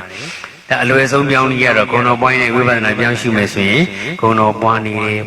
ဂုဏ်တော်ပွားနေတဲ့စိတ်ကလေးကနေစရှုလိုက်ရုံပါပဲပြီးတော့မှဖြစ်နေတဲ့စိတ်ကလေးတွေရှု ဂုံတော်ပွားတဲ့ဆိုမှတော့ဂုံတော်ပွားခြင်းကြောင့်စိတ်ညစ်ရတယ်မခံမသာမခံကြည့်မခံသာဖြစ်တယ်ဆိုတာလုံးဝမရှိပါဘူးဒါကောင်းမြတ်တဲ့အိဋ္ဌာယုံကိုပွားများနေတဲ့ဖြစ်တဲ့အတွက်ကြည်လင်ပေါ်ပါလန်းဆန်းပြီးတော့ခန္ဓာကိုယ်ကနူးညံ့သိမ်မွေ့နေပါတယ်စိတ်တွေလည်းကြည်လင်အေးချမ်းနေတယ်ခန္ဓာကိုယ်ကလည်းပဲကြည်လင်ပေါ်ပါပြီးတော့နူးညံ့သိမ်မွေ့နေတယ်ကြည်လင်နဲ့အေးချမ်းနေနူးညံ့တဲ့သိမ်မွေ့တဲ့စသည်အပြင်စိတ်ထင်ရှားရင်စိတ်ရုပ်ထင်ရှားရင်ရုပ်ရှုမှတ်ပွားများလို့ရပါတယ်ပြီးတော့မှမြင်နေကြတဲ့စသည်ထင်ရှားရတဲ့ရုပ်နာအာယုန်တွေကိုလည်းပဲပြောင်းပြီးတော့ရှုမှတ်လို့ရပါတယ်မြတ်စွာဘုရားရှင်လက်ထက်ကလည်းပဲဂုဏ်တော်ကမ္မထံကိုပင်နိုင်ကမ္မထံထားပွားများပြီးတော့ဝိပဿနာပြောင်းရွှေ့လို့ယဟန္တာသောတပန်စားတဲ့အရိယာပုဂ္ဂိုလ်ဖြစ်တဲ့သူတွေယဟန္တာဖြစ်တဲ့ပုဂ္ဂိုလ်တွေအသင်္ချီအနန္တမကြီးမတွက်နိုင်အောင်အများကြီးရှိပါတယ်။ဘုရားပရိနိဗ္ဗာန်ဆံပြီးတဲ့နောက်ပိုင်းမှာလည်းရှိတယ်။အခုထိလည်းရှိနေစေ၊နောက်လည်းရှိနေဦးမှာပဲ။ဒါမြတ်စွာဘုရားပရိနိဗ္ဗာန်ဆံပြီးနောက်နှစ်ပေါင်း200ကျော်တိယခေတ်မှာတော့ဘုဒ္ဓဒေဝလို့ခေါ်တဲ့မထေရမြတ်တစ်ပါးရှိတယ်။အဲ့ဒီအရှင်မကြီးကလည်းပဲအရဟံဂုဏ်တော်ကိရိတာကိစ္စတဲ့ဂုဏ်တော်ကိုကြည်ညိုလွန်အားကြီးလို့တရားထိုင်ရင်းနဲ့ပဲဖြစ်ဖြစ်တွားရင်လာရင်နဲ့ပဲဖြစ်ဖြစ်အမြဲတမ်းပဲပွားများတယ်ကိရိတာကိစ္စတော်မူသောမြတ်စွာဘုရားလောဘကိစ္စတော်မူသောမြတ်စွာဘုရားစသည်အားဖြင့်ပေါ့ဖះကိုကြည်ညိုတော့ဇီရီရင်မှာတမစီလှဲတဲ့အလုပ်ကိုလည်းနေ့စဉ်လုပ်ပါတယ်တမစီလှဲပြီးသွားပြီဆိုရင်ကိုလှဲလိုက်လို့ပြောင်းသွားတဲ့ဇီရီတော်ရင်မြင်ကိုပြန်ကြည့်ပြီးတော့ငါအခုတမစီလှဲလိုက်လို့ရင်မြင်တော်မှာအမိုက်တွေဖုံးနေအညစ်အကြေးတွေကင်းစင်သွားသလိုပဲမြတ်စွာဘုရားရှင်ရဲ့စိတ်ဆင်မှာလည်းပဲလောဘဒေါသအစရှိတဲ့ကိလေသာအမိုက်ကိလေသာအညစ်အကြေးကိလေသာဖုံးမှုနေကင်းစင်နေတယ်အရဟံကိလေသာအညစ်အကြေးမှန်သမျှကင်းစင်တော်မူသောမြတ်စွာဘုရားမာနာဣဒမစ္စရိယဆရှိတဲ့အမိုက်မှန်သမျှကင်းစင်တော်မူသောမြတ်စွာဘုရားဌိနဥဒိစ္စအစရှိတဲ့ဖုံမှုမှန်သမျှကင်းစင်တော်မူသောမြတ်စွာဘုရားစသည်အဖြစ်မြတ်စွာဘုရားရှိရဲ့စိတ်ဆင်မှာကိရိတာအမိုက်ကိရိတာညစ်ကြေးကိရိတာဖုံနေကင်းစင်တာကိုပွားများလိုက်ပါတယ်ဇီတိတော်ကိုဖုံးမြော်လိုက်ရေမင်းတော်လေးကြည်လိုက်မြတ်စွာဘုရားရှင်တက်တော်တဲ့မြတ်စွာဘုရားအာရုံပြုပြီးတော့မြတ်စွာဘုရားရှင်စိတ်ဆင်မှာကိရိတာညစ်ကြေးကင်းစင်တာပွားများလိုက်ပြီးတော့မှတတိယဝိပဿနာပြောင်းရှုလိုက်နေနေ့စဉ်ပွားများပါတယ်တည့်ရကြတော့ဇီရီမြမတပစီလှဲပြီးလို့ဂုံတော်ပွားမယ်လဲကြံရောတော်တွေကနေမြောက်ရွကြီးတကောင်ရေမင်းတော်တက်လာပြီးတော့လက်ထဲမှာပါလာတဲ့နွားကြီးကြောက်ဒီနေရာနှံ့ကျဲဖြန့်ချတယ်တမစီပြန်လှဲရပြန်တယ်ဒုတိယမြောက်နေ့ကျတော့တမစီလှဲပြီးတော့ဂုံတော်ပွားမယ်လဲကြံရေ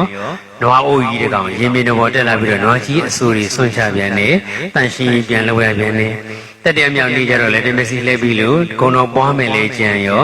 ခြေဆွန့်နေတဲ့လူတယောက်ရေမင်းတော်မှာတရွတ်တိုက်ဆွဲပြီးတော့သွားနေပြန်နေတိတ်ပြီးသားနေရာပြောင်းနေတဲ့နေရာမှာအစိမ်းချောင်းလေးတွေထင်တာပေါ့အဲ့ဒီမှာနေတမစီလှဲပြီးလို့ဂုံတော်ပွားမယ်ကြံတဲ့3ရက်စက်တိုင်လာပြီးတော့နှောင့်ယှက်နေတယ်ဆိုတော့မတင်ငါစိတ်ဖြစ်တဲ့ကြောင့်အဲ့ဒီတခါကြီးကိုတရားစူးစိုက်ပြီးတော့ကြည်လိုက်တယ်ကြည်လိုက်တဲ့အခါမှ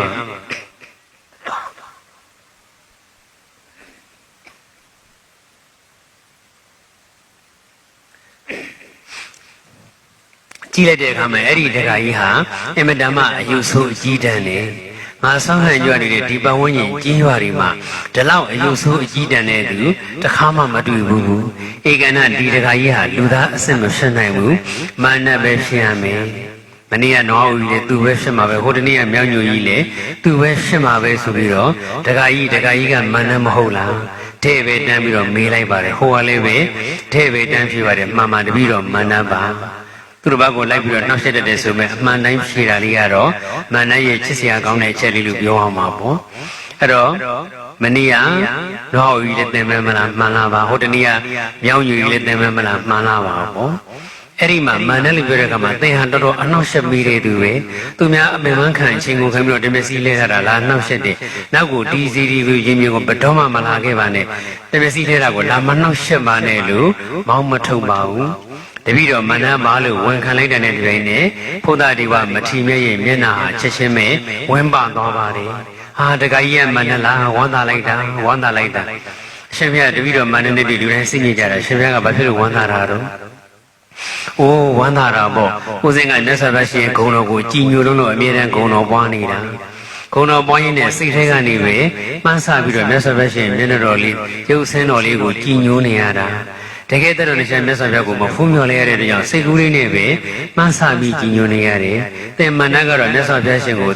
ကိုယ်တိုင်ကိုယ်ကြတွေ့လိုက်ရတာဆိုတော့တတ္တရှင်မြတ်စွာဘုရားရှင်ရုပ်ဆင်းသွင်ပြင်လေးဖန်ဆင်းပြလို့ရမှာပေါ့။မှ မှန်လားပါဖန်ဆင်းဆိုလည်းဖန်ဆင်းပြလို့တော့ရပါတယ်ဒါပေမဲ့လို့ချွတ်စွတ်တူအောင်တော့ဖန်ဆင်းမပြနိုင်ပါဘူးဖေ။အနည်းဆက်ဆုံးတူအောင်ပဲဖန်ဆင်းပြလို့ရပါတယ်။အိုးချွတ်စွတ်မတူရင်နေပါစေ။အနည်းဆက်ဆုံးတူရင်ကိုပဲကျေနပ်လာပါပြီ။ဒါကတော့မနက်ကိုကျေးဇူးအများကြီးတင်ပါတယ်။မြတ်စွာဘုရားရှင်ရုပ်ဆင်းသွင်းမြင်လေဖန်ဆင်းပြစမ်းမှနဲ့ကျေးဇူးတင်စကားတွေထပ်တလဲလဲပြောပြီးတော့မြတ်စွာဘုရားရှင်ရုပ်ဆင်းသွင်းမြင်ဖန်ဆင်းပြဖို့မေတ္တာရက်ခံပါတယ်။ဂုံတော်အမြဲပွားနေတဲ့သူရဲ့နှုတ်ထွက်စကားဆိုတော့တွန်းလှန်ပယ်ရှားနိုင်စွမ်းလုံးဝမရှိတော့ပဲနဲ့တကယ်ဆိုတော့မရုပ်ပါနဲ့ဖျားဆိုပြီးထွက်ပြေးတော့လေရတာပဲနော်ဒါပေမဲ့ဂုံတော်ပွားတဲ့သူရဲ့မေတ္တာရက်ခံစကားဆိုတော့ပယ်ရှားဖယ်ရှားလို့မရတော့ဘူးသူတတ်တယ်လို့မှတ်တယ်လို့ပြန်စဉ်းစားပြီးတော့မြတ်စွာဘုရားရှင်ရုပ်ဆင်းသွင်းမြင်ကိုဖန်ဆင်းပြပါတယ်ဘုဒ္ဓဒီဝမထေရမကြီးကကြည်ညိုလိုက်တာစိတ်ထဲမှာကိလေသာတွေဒိဉ္ဉံပြည့်နေတဲ့မနက်ကဖန်ဆင်းပြတဲ့မြတ်စွာဘုရားရှင်ရဲ့ရုပ်ဆင်းသွင်းမြင်တော်မှာဒီလောက်ကြည်ညိုစရာကောင်းရင်စိတ်ဆင်မှာဒေါဘဒေါသကိလေသာအငြိကြီးတွေဝါသနာအငွေ့အသက်မကျန်ကင်းစင်နေတဲ့တကယ်တက်တော်နေကြမြတ်စွာဘုရားရှင်ရဲ့ရုပ်ဆင်းသွင်းမြင်အစစ်ဆိုရင်ဘလောက်တောင်ကြည်ညိုစရာကောင်းနိုင်မလဲဒါစိတ်ကူးလေးနဲ့မှန်းဆလိုက်တာစိတ်ကူးဟာစိတ်ကူးပါပဲမှန်းဆပြီးမှချွတ်ဆွတ်တော့အာရုံပြုလို့မရဘူးကိုရှိမှမြင်နေရတဲ့မနက်ဖန်ဆင်းပြတဲ့ရုပ်ဆင်းသွင်းမြင်ကိုပဲကြည့်ပြီးတော့ကြည်ညိုနေတယ်ဒါကိုပဲတော်တော်ကိုကြည်ညိုစရာကောင်းနေပြီအဲ့တော့မနက်ဖန်ဆင်းပြတဲ့မြတ်စွာဘုရားရုပ်ပွားရုပ်ဆင်းတော်လေးကိုဖူးမျောလိုက်ဟောဒီလောက်တောင်ကြည်ညိုစရာကောင်းတယ်ဆိုတာမျက်နှာတော်လေးကကြည်လင်သန့်စင်အေးချမ်းနေတယ်မျက်နှာတော်လေးကြည်လင်သန့်စင်အေးချမ်းနေတယ်ဆိုတာစိတ်မှာကိုကလောဘဒေါသဆိုတဲ့အပူတွေကင်းစင်နေလို့အနောက်တွေကင်းစင်နေလို့အညစ်အကြေးတွေကင်းစင်နေလို့စိတ်ကလေးကြည်လင်နေလို့ရုပ်ကလေးကကြည်လင်နေတာစိတ်ကလေးကသန့်စင်နေလို့မျက်နှာတော်လေးကသန့်စင်နေတာစိတ်ကလေးအေးချမ်းနေလို့သာမျက်နှာတော်လေးကအေးချမ်းနေတာပဲကြည်လင်သန့်စင်အေးချမ်းနေတဲ့မျက်နှာတော်လေးကိုဖူးမြော်ပြီးတော့အတွင်းစိတ်ထဲရမှာလောဘဒေါသဆိုတဲ့ကိလေသာအငြိကြီးအပူလောင်တွေကင်းစင်တာကိုအာရုံပြုလိုက်ပါတယ်အရဟံကိလေသာစိတ်အပူလောင်မှန်တယ်မှကင်းစင်တော်မူသောမြတ်စွာဘုရားစရိယာရှင်ပေါ့အဲ့တော့မြတ်စွာဘုရားရှင်ရဲ့စိတ်စဉ်မှာကိလေသာတွေကင်းတာတွေပွားများတယ်မနက်ဖန်ဆင်းပြတဲ့မြတ်စွာဘုရားရှင်ရဲ့ဘုံတော်လေးကိုဖူးမြော်လိုက်ကိလေသာကင်းစင်တဲ့အရဟံဂုဏ်တော်လေးပွားများလိုက်ကြည်လင်တဲ့အေးချမ်းတဲ့ကြည်ညိုတဲ့ဝမ်းမြောက်တဲ့နဲ့တတိပဌာန်ဝိပဿနာလေးပွားများလိုက်ပေါ့ပုံတော်လေးဖူးပြောလိုက်ဂုဏ်တော်လေးပွားလိုက်ဝိပဿနာလေးရှုလိုက်နေသောတာပန်ဖြစ်သွားတယ်ဆက်ပြီးတော့ပုံတော်လေးကိုဖူးပြောတယ်ဂုဏ်တော်ပွားတယ်ဝိပဿနာရှုရင်တက္ကရာကံဖြစ်သွားတယ်ဆက်ပြီးတော့ပုံတော်ကိုဖူးမြော်တယ်ဂုဏ်တော်ပွားတယ်ဝိပဿနာရှုတယ်အနာဂံဖြစ်ပါတယ်ဆက်ပြီးတော့ပုံတော်ကိုဖူးမြော်တယ်ဂုဏ်တော်ပွားတယ်ဝိပဿနာရှုတယ်ယဟန္တာဖြစ်သွားပါတယ်မနက်ဖန်ဆင်းပြတဲ့မြတ်စွာဘုရားရှင်ရုပ်ဆင်းသွင်းမြင်ပုံတော်ကိုဖူးမြော်ပြီးတော့ပုံတော်အတွင်းဂုဏ်တော်သွင်းဂုဏ်တော်လည်းပွားများတယ်ဂုဏ်တော်ပွားခြင်းကြောင့်ဖြစ်ပေါ်လာတဲ့ကြည်ညိုဝမ်းမြောက်မှုတွေနှစ်ကြည်လင်အေးချမ်းမှုတွေကိုတတိပဌာန်ဝိပဿနာဆက်ပြီးတော့ရှုပွားလိုက်တဲ့အတွက်ကြောင့်ယဟန္တာအရှင်မြတ်ကြီးဖြစ်သွားပါတယ်ဂုဏ်တော်တက်ကြောင့်တော့ဖြစ်တာမဟုတ်ဘူးနော်ဝင်လေထွက်လေတက်ကြောင့်လည်းပဲတရားဥဒိမြတ်ကတော့မရနိုင်ပါဘူးဝင်လေထွက်လေတူရထိတာလေးသိအောင်တက်နေရတော့လည်းပဲတရားဥဒိမြတ်မရပါဘူးစိတ်အေးချမ်းတဲ့အကျိုးကတော့ရပါလိမ့်မယ်ဒီတူးမှုထိမှုသဘောလေးတွေနဲ့တကွာဒီသဘောလေးတွေရဲ့ဖြစ်ပြီးတော့ပြတ်သွားတဲ့သဘောလေးတွေကိုသိမှသာလျင်ဝိပဿနာဉာဏ်ဖြစ်မှသာလျင်တရားဥဒိမြတ်ကရတာပါအဲ့တော့ဝင်လေထွက်လေရှုယုံတက်နဲ့လည်းဝိပဿနာမကူပြောင်းမှုဖြစ်ပျက်ကိုမြင်အောင်မကြည့်ဘူးဆိုရင်လည်းပဲတရားဥဒိမြတ်မရနိုင်ပါဘူးဂုဏ်တော်ပွားတာလည်းပဲဂုဏ်တော်ပွားတာတက်နဲ့တော့တရားဥဒိမြတ်မရပါဘူးဂုဏ်တော်ပွားခြင်းကြောင့်ရှင်းပေါ်လာတဲ့စိတ်စေတသိက်စေတစာယုတ်တွေကိုတတိပဌာန်နဲ့ဝိပဿနာရှုမယ်တခြားထင်ရှားရယုံနဲ့ဝိပဿနာပြောင်းရှုမယ်ဆိုမှသာလျင်ဝိပဿနာဉာဏ်ကြီးကြီးပြီးတော့နောက်ဆုံးမှမဉ္ဇဏ်ဆိုင်ပြီးတော့နိဗ္ဗာန်ကိုမျက်မှောက်ပြုနိုင်တာပါအဲ့တော့ဝိလေထွက်လေတက်တက်နဲ့လို့ပြောလို့ဟိုထိတာလေးသိနေရင်တက်တက်ကိုသာဆိုလိုတာနော်ထိတာလေးကိုသိနေရတက်တက်ကနေတဖြည်းဖြည်းချင်းဉာဏ်ကြီးရှင်းချက်သွားလို့ဖြစ်ပြမြင်တော့လေရမှာပေါ့ဟိုဝင်နေတာသိအောင်ထွက်နေတာသိအောင်လည်းတော့မရပါဘူးထိမှုသဘောဥမှုအေးမှုလွေးမှုဆိုင်တဲ့သဘောလေးတွေသိရမယ်ဒါလည်းပဲဒီတစ်ခုလေးနဲ့တော့မရပါဘူးဒါကဝင်ထွက်လေရှုမှတ်တဲ့အချိန်ဝင်လာပြောတာမြင်နာကြတာနာနာစားတာထိတာတွေ့တာအာယုံ6ပါးလုံးပေါ်ရကိုအများနဲ့ရှုမှတ်မှာပဲဝင်လေထွက်လေကြိုက်လို့ဆိုပြီးတော့ဝင်လေထွက်လေတစ်ခုလေးကိုပဲမဲပြီးတော့ရှုနေလို့မရဘူးမြင်နာကြတာလေးကြိုက်လို့ဆိုပြီးတော့မြင်နေကြတယ်ပဲရှုမှတ်နေလို့မရဘူးထိုင်နာထိတာလေးပဲသဘောကျလို့ဆိုပြီးတော့ထိုင်နေထိတယ်နဲ့ဒါပဲတစ်သက်လုံးရှုမှတ်နေလို့လည်းမရပါဘူးတကယ်တမ်းကျတော့ထင်ရှားရယုံနာအားလုံးကိုရှုမှတ်ဖို့မှသာလျင်ဝင်လေထွက်လေကိုရှုမှတ်နေနဲ့မဉ္ဇဉ်ဘုံညာဆက်နေပဲမြမပြုတော်တာမျိုးဖြစ်နိုင်တာပါ တခုတက်တလုံးတစ်ခုပဲရှုဘူးပြီးတော့ဒါနဲ့ပဲတရားတွေတဲမဲ့ရတယ်ဆိုတာလောကကြီးမှာလုံးဝမရှိပါဘူးအဲ့တော့10တန်းဖြည့်ရဲဆိုတော့6ပါစာမေးပွဲအောင်မို့6ပါသာလုံးအောင်မှာ10တန်းအောင်တယ်လို့ခေါ်တာပါဘာသာတစ်ခုတည်းမှာပဲအမှတ်တရားအကြီးရိုက်ပြီးတော့ကျန်တဲ့ဘာသာတွေကျတော့အောင်မမရဘူးဆိုရင်အဲ့ဒီ10တန်းစာမေးပွဲအောင်တယ်လို့မခေါ်ပါဘူးအဲ့လိုပါပဲအာယုံ6ပါးကိုရှုမှတ်ပွားများရတဲ့ဝိပဿနာလို့ကိုအထုတ်တဲ့နေရာမှာလည်းပဲအာယုံ6မျိုးလုံးကိုရှုမှတ်ဖို့မှာအာယုံ6မျိုးလုံးနဲ့ပတ်သက်တဲ့ယုံနဲ့နေရဲ့ဖြစ်ပျက်ကိုမြင်ဘူးမှသာလျှင်တကယ်တရားရတဲ့အချိန်မှာတော့တချို့ကလည်းမြင်တာလေးမှတ်ရင်တရားတွေနဲ့ရတာရှိမယ်တချို့ကလည်းကြားတာလေးမှတ်ရင်တရားတွေနဲ့ရတာရှိမယ်တချို့လည်းပဲဝင်ထွက်လေးမှတ်ရင်တရားရတာရှိမယ်တက်တက်လုံးဝင်ထွက်လေးပဲပြင်နိုင်ထားပြီးအားထုတ်နေပေမဲ့တကယ်တရားရတဲ့အချိန်ကျတော့ဝင်ထွက်တဲ့နဲ့မရဘဲနဲ့ကြားတဲ့အနံလေးရှုမှတ်ရတော့လည်းရှိမယ်အနံအာယုံလေးကိုရှုမှတ်နေတရားတွေနဲ့ရတော့တာမျိုးလည်းဖြစ်မယ်ပေါ့စသည်အဖြစ်ပေါ့နော်အဲ့တော့ဘုဒ္ဓတိဝမထေရမြတ်ကြီးအရဟံကုဏကိရိတာကိစ္စနဲ့ကုဏကိုပွားဝိပဿနာလည်းပြောင်းရှုတဲ့အတွက်ကြောင့်ယဟန္တာရှင်တကြီးဖြစ်သွားပါတယ်အဲ့တော့ပုံတော်တွေကိုဖူးမြော်နေုံနဲ့ပုံတော်ကိုကြည်ညိုနေုံနဲ့ဗုဒ္ဓနုတ္တိမဖြစ်ဘူးလို့လည်းတချို့ကပြောတတ်ကြတယ်ပုံတော်ကိုကြည်ညိုတာလည်းပဲဗုဒ္ဓနုတ္တိကမ္မထမ်းပါပဲဘာလို့လဲဆိုတော့ဘဂဝါကုံတော်တွေကတိတိဘုံတော်ဆိုတာအတုမရှိသောจิตတိတော်နဲ့ပြည့်စုံတော်မူသောမြတ်စွာဘုရားဆိုတာရုပ်ဆင်းနဲ့ပတ်သက်တဲ့အရည်သွေးပါပဲအဲ့တော့မြတ်စွာဘုရားရှင်ရဲ့ရုပ်ဆင်းသွင်းမြင်ရဲ့အရည်သွေးကိုပွားနေတာလေဂုံတော်ပွားတယ်လို့ခေါ်တာပါပဲဒါပေမဲ့ရုပ်ဆင်းဥပဒိဆိုတာကတော့အပေါ်ယံဆန်တဲ့အတွက်ကြောင့်လည်းအဲ့ဒီအပေါ်ယံလောက်လေးနဲ့ပဲကြည်နဲ့မနေဘဲနဲ့ဒီလိုတိတိဘုံတော်အတုရှိတဲ့จิตတိနဲ့ပြည့်စုံတင့်တယ်တပ်ပင်နေတာဟာဘာကြောင့်လဲဆိုတဲ့အကြောင်းရင်းကိုစမ်းစစ်ပြီးတော့မှစိတ်မှာကိလေသာတွေกินနေလို့ဒါတော့မှจิตတိရှိနေဆိုလဲတမန်တော်တို့အသိစားအလုံးအကုန်သိတယ်တမန်ကျတော်ဉာဏ်တော်ကြီးနဲ့ပြည့်စုံလို့စသည်အားဖြင့်အနှစ်သာရအည်သွေးတွေကိုပါရှက်ထွင်းပြီးတော့ပွားများလိုက်မယ်ဆိုရင်ပုံတော်ကိုစအာရုံပြုရကနေဂုဏ်တော်တွေထိပွားများနောက်ဆုံးဝိပဿနာပြောင်းရှိပြီးတော့တရားဓုတရားနဲ့ရနိုင်ပါတယ်ဒီနေ့ကတော့အရဟံဂုဏ်တော်ရဲ့အထိပ္ပယ်အဓိက၃မျိုးရှိတဲ့ကကိရိတာကင်းစင်တာကိုပဲပြောခဲ့ပါတယ်အချိန်ဝင်ခဲ့ပြီးကျန်တဲ့နှမျိုးတော့ပြောဖို့အချိန်မရဘူးပေါ့နော်အဲ့ဒါဆိုလိုက်တော့အရဟံကိရိတာကင်းစင်တော်မူသောမြတ်စွာဘုရာ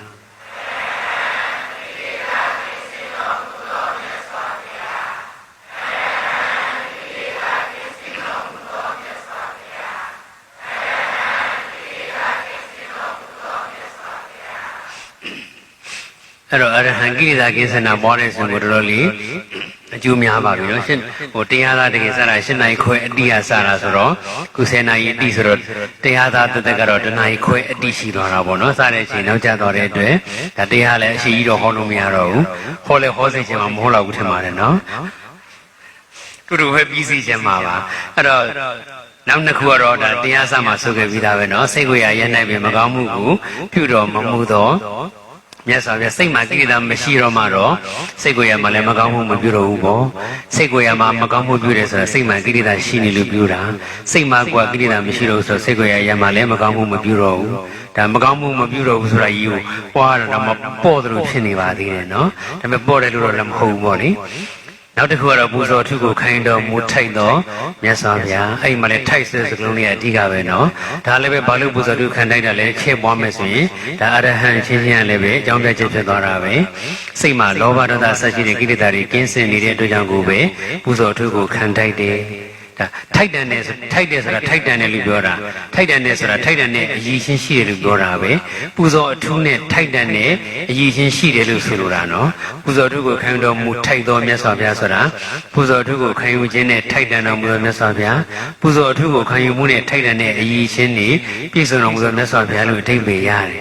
ဒါကြောင့်မလို့တရားချဲ့ပွားလိုက်ရင်အကုန်လုံးခုပွားလုံးပွားပြီးသားဖြစ်တယ်ကိရိတာကိစ္စလုံးပူဇော်ထုကိုခံတော်မူထိုက်တော်မြတ်စွာဘုရားတမ္မာတမို့တော်သိစရာအလုံးကိုအမှန်တိုင်းကိုယ်ပိုင်ဉာဏ်ဖြင့်သိလို့ပူဇော်ထုကိုခံတော်မူထိုက်တော်မြတ်စွာဘုရားဝိသဆရဏတမ္ပန်တော်အတိညာရောအကျဉ်းရောပြည့်စုံတဲ့အတွက်ကြောင့်ပူဇော်ထုကိုခံတော်မူထိုက်တော်မြတ်စွာဘုရားသူကတော်ညီမလေးဆိုဘယ်လိုပြောမှာတော့ကောင်းသောစကားမှန်ကန်၍ယူရှိသောစကားကိုဆိုတတ်တဲ့အတွက်ကြောင့်လည်းပူဇော်ထုကိုခံတော်မူထိုက်သောမြတ်စွာဘုရားကျန်တဲ့ခေါ်တော်တွေအကုန်လုံးကပူဇော်ထုခံထိုက်ခြင်းရဲ့အကြောင်းတွေကြီးပဲဖြစ်ရမှာနော်လောကဝိတုတတ္တလောကဩဃတလောကသင်္ခါရလောကလောကသုံးပါးကိုသိနိုင်စွမ်းရှိလို့လည်းပဲပူဇော်ထုကိုခံတော်မူထိုက်သောမြတ်စွာဘုရားဆုံးမတဲ့အနုတ္တရပုရိသဓမ္မတရတိဆုံးမတဲ့တတ္တဝါတွေကိုအတုမရှိဆုံးမနိုင်စွမ်းရှိလို့လည်းပဲပူဇော်ထုကိုခံတော်မူထိုက်သောမြတ်စွာဘုရာ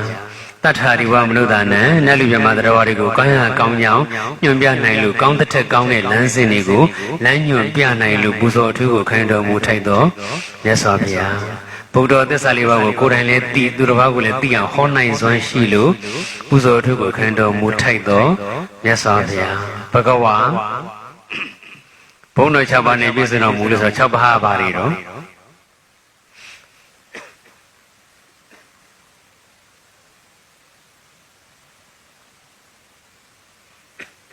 ကိုယ်ချေပေါ်လိုက်ကြတော့နော်ဣတရိယဘုံတော်ကိုယ်စိတ်ကိုအစိုးရခြင်းသူတော်ဘာကိုတရောကလုံးလည်းအစိုးရခြင်းဆိုတဲ့ဣတရိယဘုံတော်ဣတရိယဘုံတော်နဲ့ပြည့်စုံတော်မူတဲ့အတွက်ကြောင့်ပူဇော်ထုကိုခံတော်မူထိုက်တဲ့မြတ်စွာဘုရားစိုက်တယ်မြတ်သိသိသွားမှာပေါ့နော်ဣတရိယဓမ္မမေဖို့နိဗ္ဗာန်လောကုတ္တရာတရားနဲ့ပြည့်စုံတဲ့ဓမ္မဘုံတော်ညာပြတဲ့ခြင်းပြင်းတဲ့အကျိုးဆုံးနဲ့ပြည့်စုံတဲ့ယတဘုံတော်အတုမရှိသောจิตတိရောနဲ့ပြည့်စုံတဲ့သီရိဘုံတော်လူရဲ့ဆန္ဒတဏှာမှုမှန်သမျှခဏချက်ချင်းပြေဝတဲ့ကာမဘုံတော်တလောကလုံးရဲ့အာကုအာထပြုနိုင်လောက်အောင်အတုမရှိတဲ့လုံလဝရိယနဲ့ပြည့်စုံတော်မူတဲ့ပယတ္တဘုံတော်6ပါးနဲ့ပြည့်စုံတော်မူတဲ့အတွက်ကြောင့်လည်းပဲပူဇော်အထူးကိုခံတော်မူထိုက်သောမြတ်စွာဘုရားထိုက်ဆိုတာလေးချဲပေါ်လိုက်တဲ့ခါကျတော့9ပါးလုံးစုံမသွားဘူးလားဒါကြောင့်မလို့ထိုက်တဲ့အရေးချင်းရှိတဲ့ကြောင့်ပွားရင်9ခုလုံးပွားပြီးသားဖြစ်တယ်နောက်တနည်းအိဗေကတော့ပူဇော်တဲ့ပုဂ္ဂိုလ်ကိုအကျိုးကြီးမှစွာဖြစ်ထွန်းစေနိုင်တဲ့အတွက်ကြောင့်ပူဇော်အထူးကိုခံတော်မူထိုက်သောမြတ်စွာဘုရားမြတ်စွာဘုရားရှင်ကိုပူဇော်လိုက်လို့ပူဇော်တဲ့သူမှာအကျိုးကြီးမှစွာဖြစ်တယ်ဆိုရင်ဒါပူဇော်ထိုက်တာပေါ့လေတဲ့ကိုလေဆိုင်လိုက်တယ်ကြက်တီကုန်းမြည်ဖြစ်နေလို့ဘာအပင်မှမပေါက်ဘူးဆိုရင်ဒီလေဟာမဆိုင်ထိုက်ဘူးပေါ့စိုက်ခြင်းကြောင့်ဘာကောင်းကျိုးမှမရရင်မဆိုင်ထိုက်ဘူးတင်းတေကကို10တင်းထွက်တဲ့လေတဲ့တင်း50ထွက်တဲ့လေကပို့ပြီးတော့မဆိုင်ထိုက်ဘူးလားစိုက်ထိုက်တယ်ဘာဖြစ်လို့လဲပို့ပြီးတော့ကိုယ့်အတွက်အကျိုးမြတ်ရလို့ပေါ့တေကတင်း50ထွက်တဲ့လေတဲ့တင်း100ထွက်တဲ့လေကပို့ပြီးတော့စိုက်ထိုက်တာပေါ့အကျိုးမြတ်ပို့ပြီးတော့ကြီးမားလေစိုက်ပြဖို့အတွက်ထိုက်တန်လေးပဲမြတ်စွာဘုရားရှင်ယုံနာခန္ဓာဟာလယ်မြေနဲ့တူပါတယ်လယ်မြေတစ်ခုမှာမိုက်တဲ့ဒီကြောက်စရစ်တွေပိုးမွားတွေရှိနေမယ်အဆိုးပေးစင်တဲ့တက်တွေလည်းရှိနေမယ်မြေဩဇာကလည်းမကောင်းမှုဆိုရင်မဆိုင်ထိုက်ဘူးပေါ့အဆိုးဖြစ်စေနိုင်တဲ့ပိုးမွားတွေတော့မရှိပါဘူးဒါပေမဲ့မြေဩဇာမကောင်းမှုဆိုရင်လည်းပဲတိနှံဖြစ်တော်မူအားနေတဲ့ကြောင့်မလို့မဆိုင်ထိုက်ဘူးတိနှံမြေဩဇာကောင်းလုံးဝကြီးလို့တိနှံတွေတော့ဖြစ်ထွန်းလာတာပဲဒါပေမဲ့ပိုးကြိုက်လိုက်လို့ပျက်စီးသွားတယ်ဆိုရင်လည်းကိုယ့်အတွက်ဘာအယူမြတ်မှမရတဲ့အတွက်ကြောင့်မဆိုင်ထိုက်တော့ဘူးအဲ့တော့အဆိုးကိုဖြစ်စေနိုင်တဲ့ပိုးမွားတွေလည်းကင်းစင်တယ်ကောင်းကျိုးကိုဖြစ်စေနိုင်တဲ့အကောင်းကိုဖြစ်စေနိုင်တဲ့မြေဩဇာလည်းပြည့်စုံနေဆိုရင်အဲ့ဒီလေဟာအထူးကိုပဲစိုက်ထိုက်ပါတယ်မြတ်စွာဘုရားရှင်ယုံနာခန္ဓာလေယာမြေကြီးဟာလည်းပဲလောဘဒေါသအစရှိတဲ့ကိရိတာအမိုက်တဲ့ပေါင်းမြတ်ဆူးညောင်းခလုတ်ပိုးမွားတွေလည်းလုံးဝကင်းစင်နေပါတယ်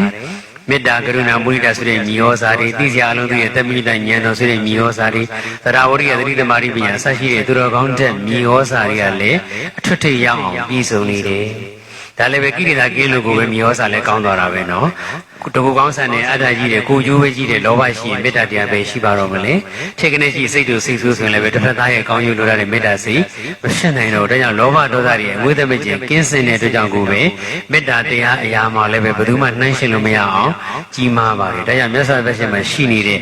မေတ္တာကရုဏာဆိုတဲ့သဘောတရားတွေတပ်ပိညဉာဏ်ဆိုတဲ့သဘောတရားတွေဟာမြေဩဇာနဲ့တူတယ်အဲ့ဒီမြေဩဇာတွေလည်းတကယ်တော့ကိရိတာကင်းစင်လို့ရတာပဲတကယ်တော့ဂုဏ်တော်၉ပါးမှာအရဟံကိရိတာကင်းစင်ခြင်းဆိုတာအဓိကအနှစ်ချုပ်ပါပဲမြတ်စွာဘုရားရှင်မှာရှိတဲ့ဂုဏ်တော်၉ပါးနဲ့တကွာအသင်္ချေအနန္တသောဂုဏ်တော်တွေအားလုံးဟာ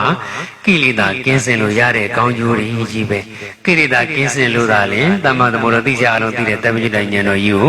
ရတာပါအရဟတမေနဲ့ကိလေသာတွေကိုပယ်လိုက်တဲ့အခိုက်အတန့်မှာပဲတပ္ပညုတဉာဏ်တော်ကြီးကိုအပူစုဖြစ်နေအလိုအလျောက်ရသွားပါတယ်အရဟတမေနဲ့ကိလေသာပယ်ယန္နာဖြစ်ပြီးမှဘုရားရှင်အောင်ထပ်ပြီးတော့ကျင့်ရတယ်ဆိုတာလုံးဝမရှိပါဘူးဒါကြောင့်မလို့ပူဇော်တဲ့ပုဂ္ဂိုလ်ကိုအကျိုးကြီးမှစွာဖြစ်သွင်းစေနိုင်တဲ့အတွက်ကြောင့်ပူဇော်အထူးကိုခံတော်မူထိုက်သောမြတ်စွာဘုရားဒါခုနလေယာလေးနဲ့ဥပမာထားပြီးတော့စဉ်းစားလိုက်တော့နော်အဆိုးပြီးစေနိုင်တဲ့တက်တွေလည်းကင်းစင်နေတယ်အကောင်းကိုပြီးစေနိုင်တဲ့မြေဩဇာတွေနဲ့လည်းပြည့်စုံနေတယ်ဒါကြောင့်ဆိုလိုက်ပေါ်အရဟံပူဇော်အထူးကိုခံတော်မူထိုက်သောမြတ်စွာဘုရား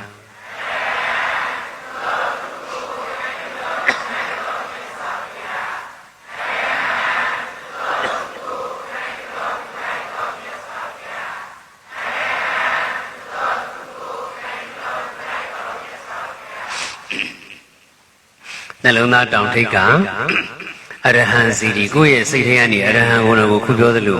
ချဲ့ထည့်ပြီးတော့ပွားများနေမယ်ဆိုရင်တစ်စက္ကန့်ရတစ်စက္ကန့်မှာတော့ခုပြောသလိုတစ်နာရီနှစ်နာရီချိန်ပြီးနိုင်မှာပွားမယ်လို့မဆိုလိုပါဘူးတစ်စက္ကန့်ရတစ်စက္ကန့်5စက္ကန့်ရ5စက္ကန့်အဆင်ပြေသလိုပွားလို့ရပါတယ်အခောက်တိုင်းလည်းပဲခုပြောသလိုသေးစီလိုက်ချဲ့နေကြမလိုပါဘူးဒါပေမဲ့လို့တစ်ချီတစ်မောင်းလောက်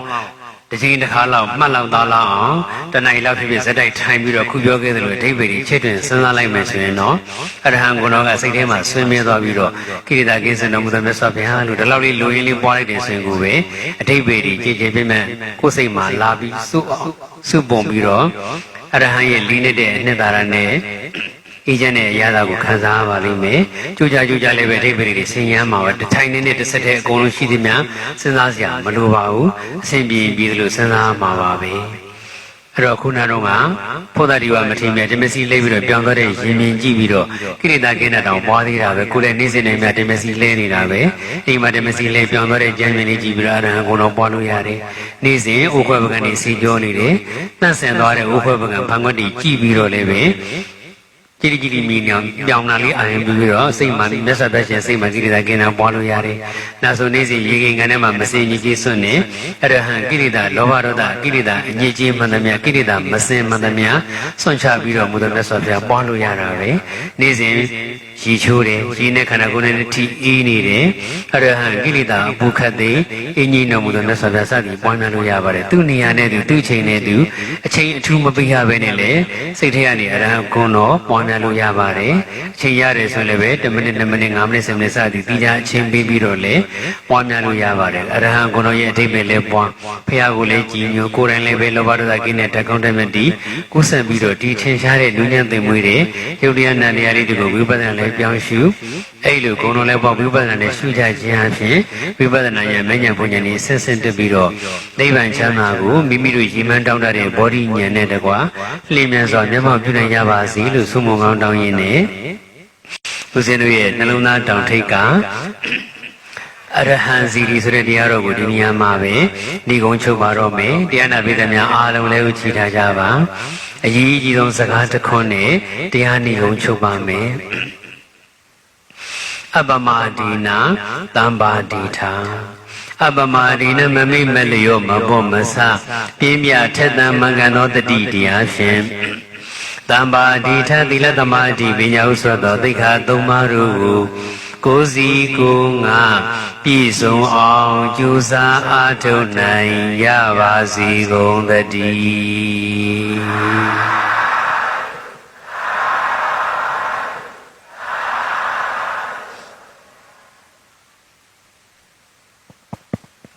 ခန္ဓာစီစဉ်ရာသီလသမารိပညာတည်းဟုသောသိက္ခာ၃ပါးနှင့်ပြည့်စုံတော်မူသောဆရာတော်ရှင်သူမြတ်ကြီးဖျားဖျားတပည့်တော်တပည့်တော်ကအပေါင်းတို့မှာကဏ္ဍဒူရဝိပဿနာဒူရရေလို့ဒူရနှစ်ဖြာတို့အကျင့်ကြံကြိုးကိုအထောက်တဲ့အခါမှာပြင်ပမှုမရှိရလေအောင်တန့်စင်မမြတ်လွတ်စွာသောဓမ္မပူဇာဝတ္ထုတော်တို့ကိုစက်ကွက်လူတန်းခွင့်ပြုတော်မူပါယံခြေတော်ဆုံးဥခိုက်၍ယုတိစွာလျောက်ထားအပ်ပါလေဖျားဓမ္မပူဇာဝတ္ထုလူတော်ငွေ3,420 ဘတ်အားဆရာတော်ဘုရားကြီး၏ကိုစားကပိယကာရကကုညိုဝင်းမှလက်ခံပေးပါယံနှင့်ဓမ္မပူဇာဝတ္ထုလွှာများကိုမျက်စိနာဓမ္မမောင်မယ်အသင်ကြီး၏အထွေထွေကျွတ်တော်ဆောင်များမှတက်ရောက်ဆက်ကလူတန်းပေးပါယံလေးစားစွာဖြင့်ပန်ကြားအပ်ပါသည်ခင်ဗျာ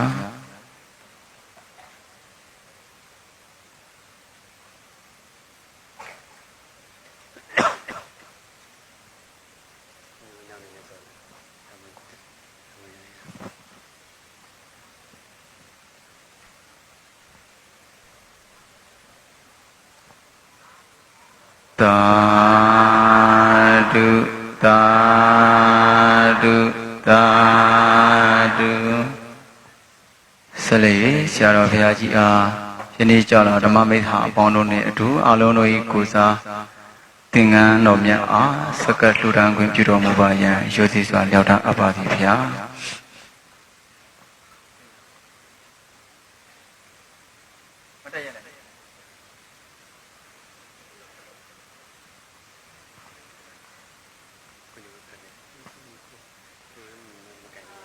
သာဓု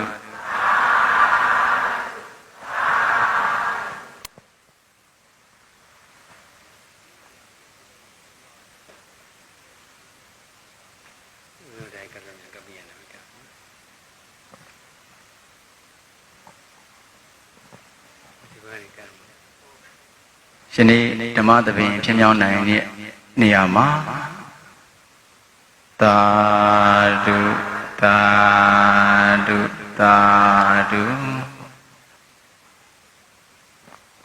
ကျွန်တော်တို့ရှေးပါရမီတော်ရဆရာတော်ရှင်သန္တာရိကနေတပိတာယကဥကျော်ဘုံတွေနဲ့ဒေါ်သီရာရှင်ဝင်းတို့ဤမိသားစုမှကျွန်တော်တို့နှုတ်ချင်ဘူးရ1600ကျော်လည်းဒီနေ့သရုပ်တည်တာဖြစ်လှူဒန်းပါတယ်ဆက်လက်ပြီးတော့ကျွန်တော်တို့ကားပေါ့နော်ရှင်အလှူတော်ဖြစ်ပေါ့ကျွန်တော်တို့ဘတ်ငွေ4000ဘတ်တိတိကိုလည်းအကိုတို့ကလှူတာဖြစ်ပါတယ်ညီလေးရှင်ရပြီနော်ဟုတ်ကဲ့ပါ၎င်းကားငွေများကိုဆရာတော်ဖရာ၏တပည့်ဒါကဓာတိကမှာဖြစ်တော်မူသောဥကျော်ဖုံးတွင်ဒေါ်တီတာရှင်ဝင်းတို့မှပေးအပ်၍မြတ်စေတနာမောင်မယ်ပရိသတ်အသင်းမှအကိုရန်ကုန်မှလက်ခံပေးပါရန်လေးစားစွာဖြင့်ပန်ကြားပါတယ်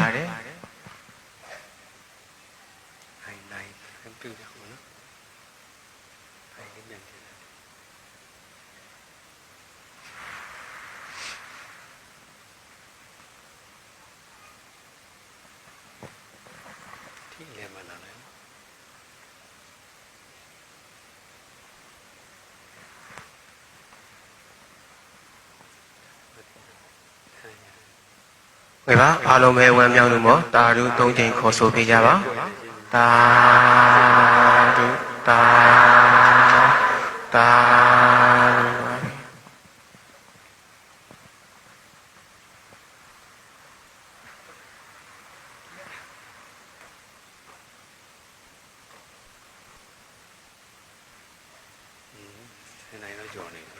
ဘုံတို့ဖြစ်ပြည့်စုံတော်မူသောကျေးဇူးတော်ရှင်ရွှေပါရမီတော်ရဆရာတော်ပတ္တနာရှင်သန္တာတိကဆရာတော်အရှင်သူမြတ်ကြီးဖျားဖျားတပည့်တော်မတို့ဤယနေ့ယခုလူတိုင်းခဲ့ပြီးသောဒါနကုသိုလ်စောင့်တည်ခဲ့ပြီးသောသီလကုသိုလ်တော်တို့နှင့်အတူနာယုမှတ်သားပွားများခဲ့ပြီးသောဘာဝနာကုသိုလ်တို့အပါအဝင်ကုသိုလ်ကောင်းမှုအစုစုတို့အားရှေဆက်သွန်ချအမြအပေးဝေတော်မူပါယံဖျားတပည့်တော်မှယူသေးစွာဖြင့်တောင်းပန်လျှောက်ထားအပ်ပါသည်ဆရာတော်အရှင်သူမြတ်ကြီးဖျားမိမိတို့ပြုထားတဲ့ကုသိုလ်ကောင်းမှုတွေအာရုံပြုပြီးတော့ဆုတောင်းကြအမြတ်ဝေကြရအောင်အလုံးမဲ့လိုက်ဆိုပါဣဒံမေပုညံနိဗ္ဗာနတ္တပစ္စယောဟောတုဖျားတပည့်တော်တို့ယနေ့ယခုပြုလုပ်အားထုတ်ရသောဒါနကုသိုလ်သီလကုသိုလ်ဘာဝနာကုသိုလ်ဝိယဝိသကုသိုလ်ဓမ္မတဝနာကုသိုလ်ဓမ္မဒေသနာကုသိုလ်အစရှိသောကုသိုလ်ကောင်းမှုအစုစုသည်ဆင်းရဲငြိမ်းရာနိဗ္ဗာန်ချမ်းသာ၏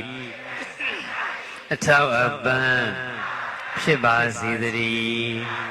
ဤကောင်းမှုတို့၏အဖို့ဘာကကိုဤပဝင်းကျင်၌ရှိကြကုန်သောပုဂ္ဂိုလ်တ attva များနှင့်တကွာစัจ java လာနန္ဒ၌ရှိကြကုန်သောလူနာမြမတ attva အလုံးတို့အားအမြတ်ပြီးဝေပါကုန်၏အမြတ်ရ၍တ attva အလုံးကိုယ်စိတ်နှဖျားကျမ်းမာချမ်းသာ၍လူရဆန္ဒပြည့်ဝကြပါစေအမြတ်ဝေလိုက်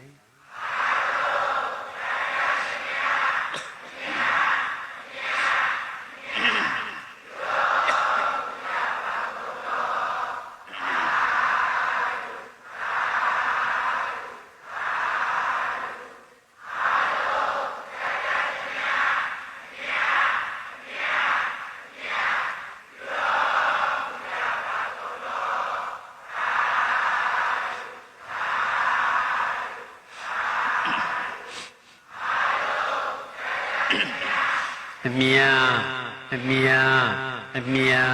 ယူတော်မူကြပါကုန်လောသာဓု သာဓုသာဓုတရားသိနေနေနဲ့ရဲ့စင်မျက်နှာမေတ္တာပူဇော်ရအောင်ဦးဇင်းကတစ်ခေါက်တိုင်ပြီးပါမယ်သုံးခေါက်အတူတူပွားများကြပါမယ်အရဲ့စင်မျက်နှာ၌ရှိကြသောနတ်လူတ attva အလုံးတို့သည်ဘိယံယောဂကင်းစင်ကွာ၍ကိုယ်စိတ်နှဖျားကျမ်းမာချမ်းသာကြပါစေရက်စေမျက်နှာ၌ရှိကြသောနတ်လူတ attva အလုံးတို့သည်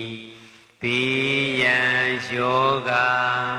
ကင်းစင်ကွာ၍ကိုယ်စိတ်နှဖျားကျမ်းမာချမ်းသာကြပါစေရက်စေမျက်နှာ၌ရှိကြသောနတ်လူတ attva အလုံးတို့သည်ဘိယံယောဂကင်းစင်ကွာ၍ကိုယ်စိတ်နှဖျားကျမ်းမာချမ်းသာကြပါစေရက်စေမျက်နှာ၌ရှိကြသောနတ်လူတ attva အလုံးတို့သည်ဘိယံယောဂ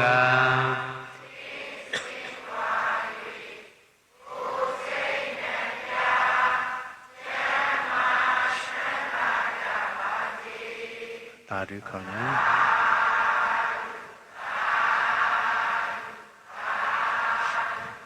တရားနာပိသမျှအားလုံးကိုယ်စိတ်နှပြကျမ်းမာချမ်းသာ၍လူရဆန္ဒပြေဝကြပါစေအစစအရာရာဆင်ပြေ၍ထာဝရအေးချမ်းကြပါစေ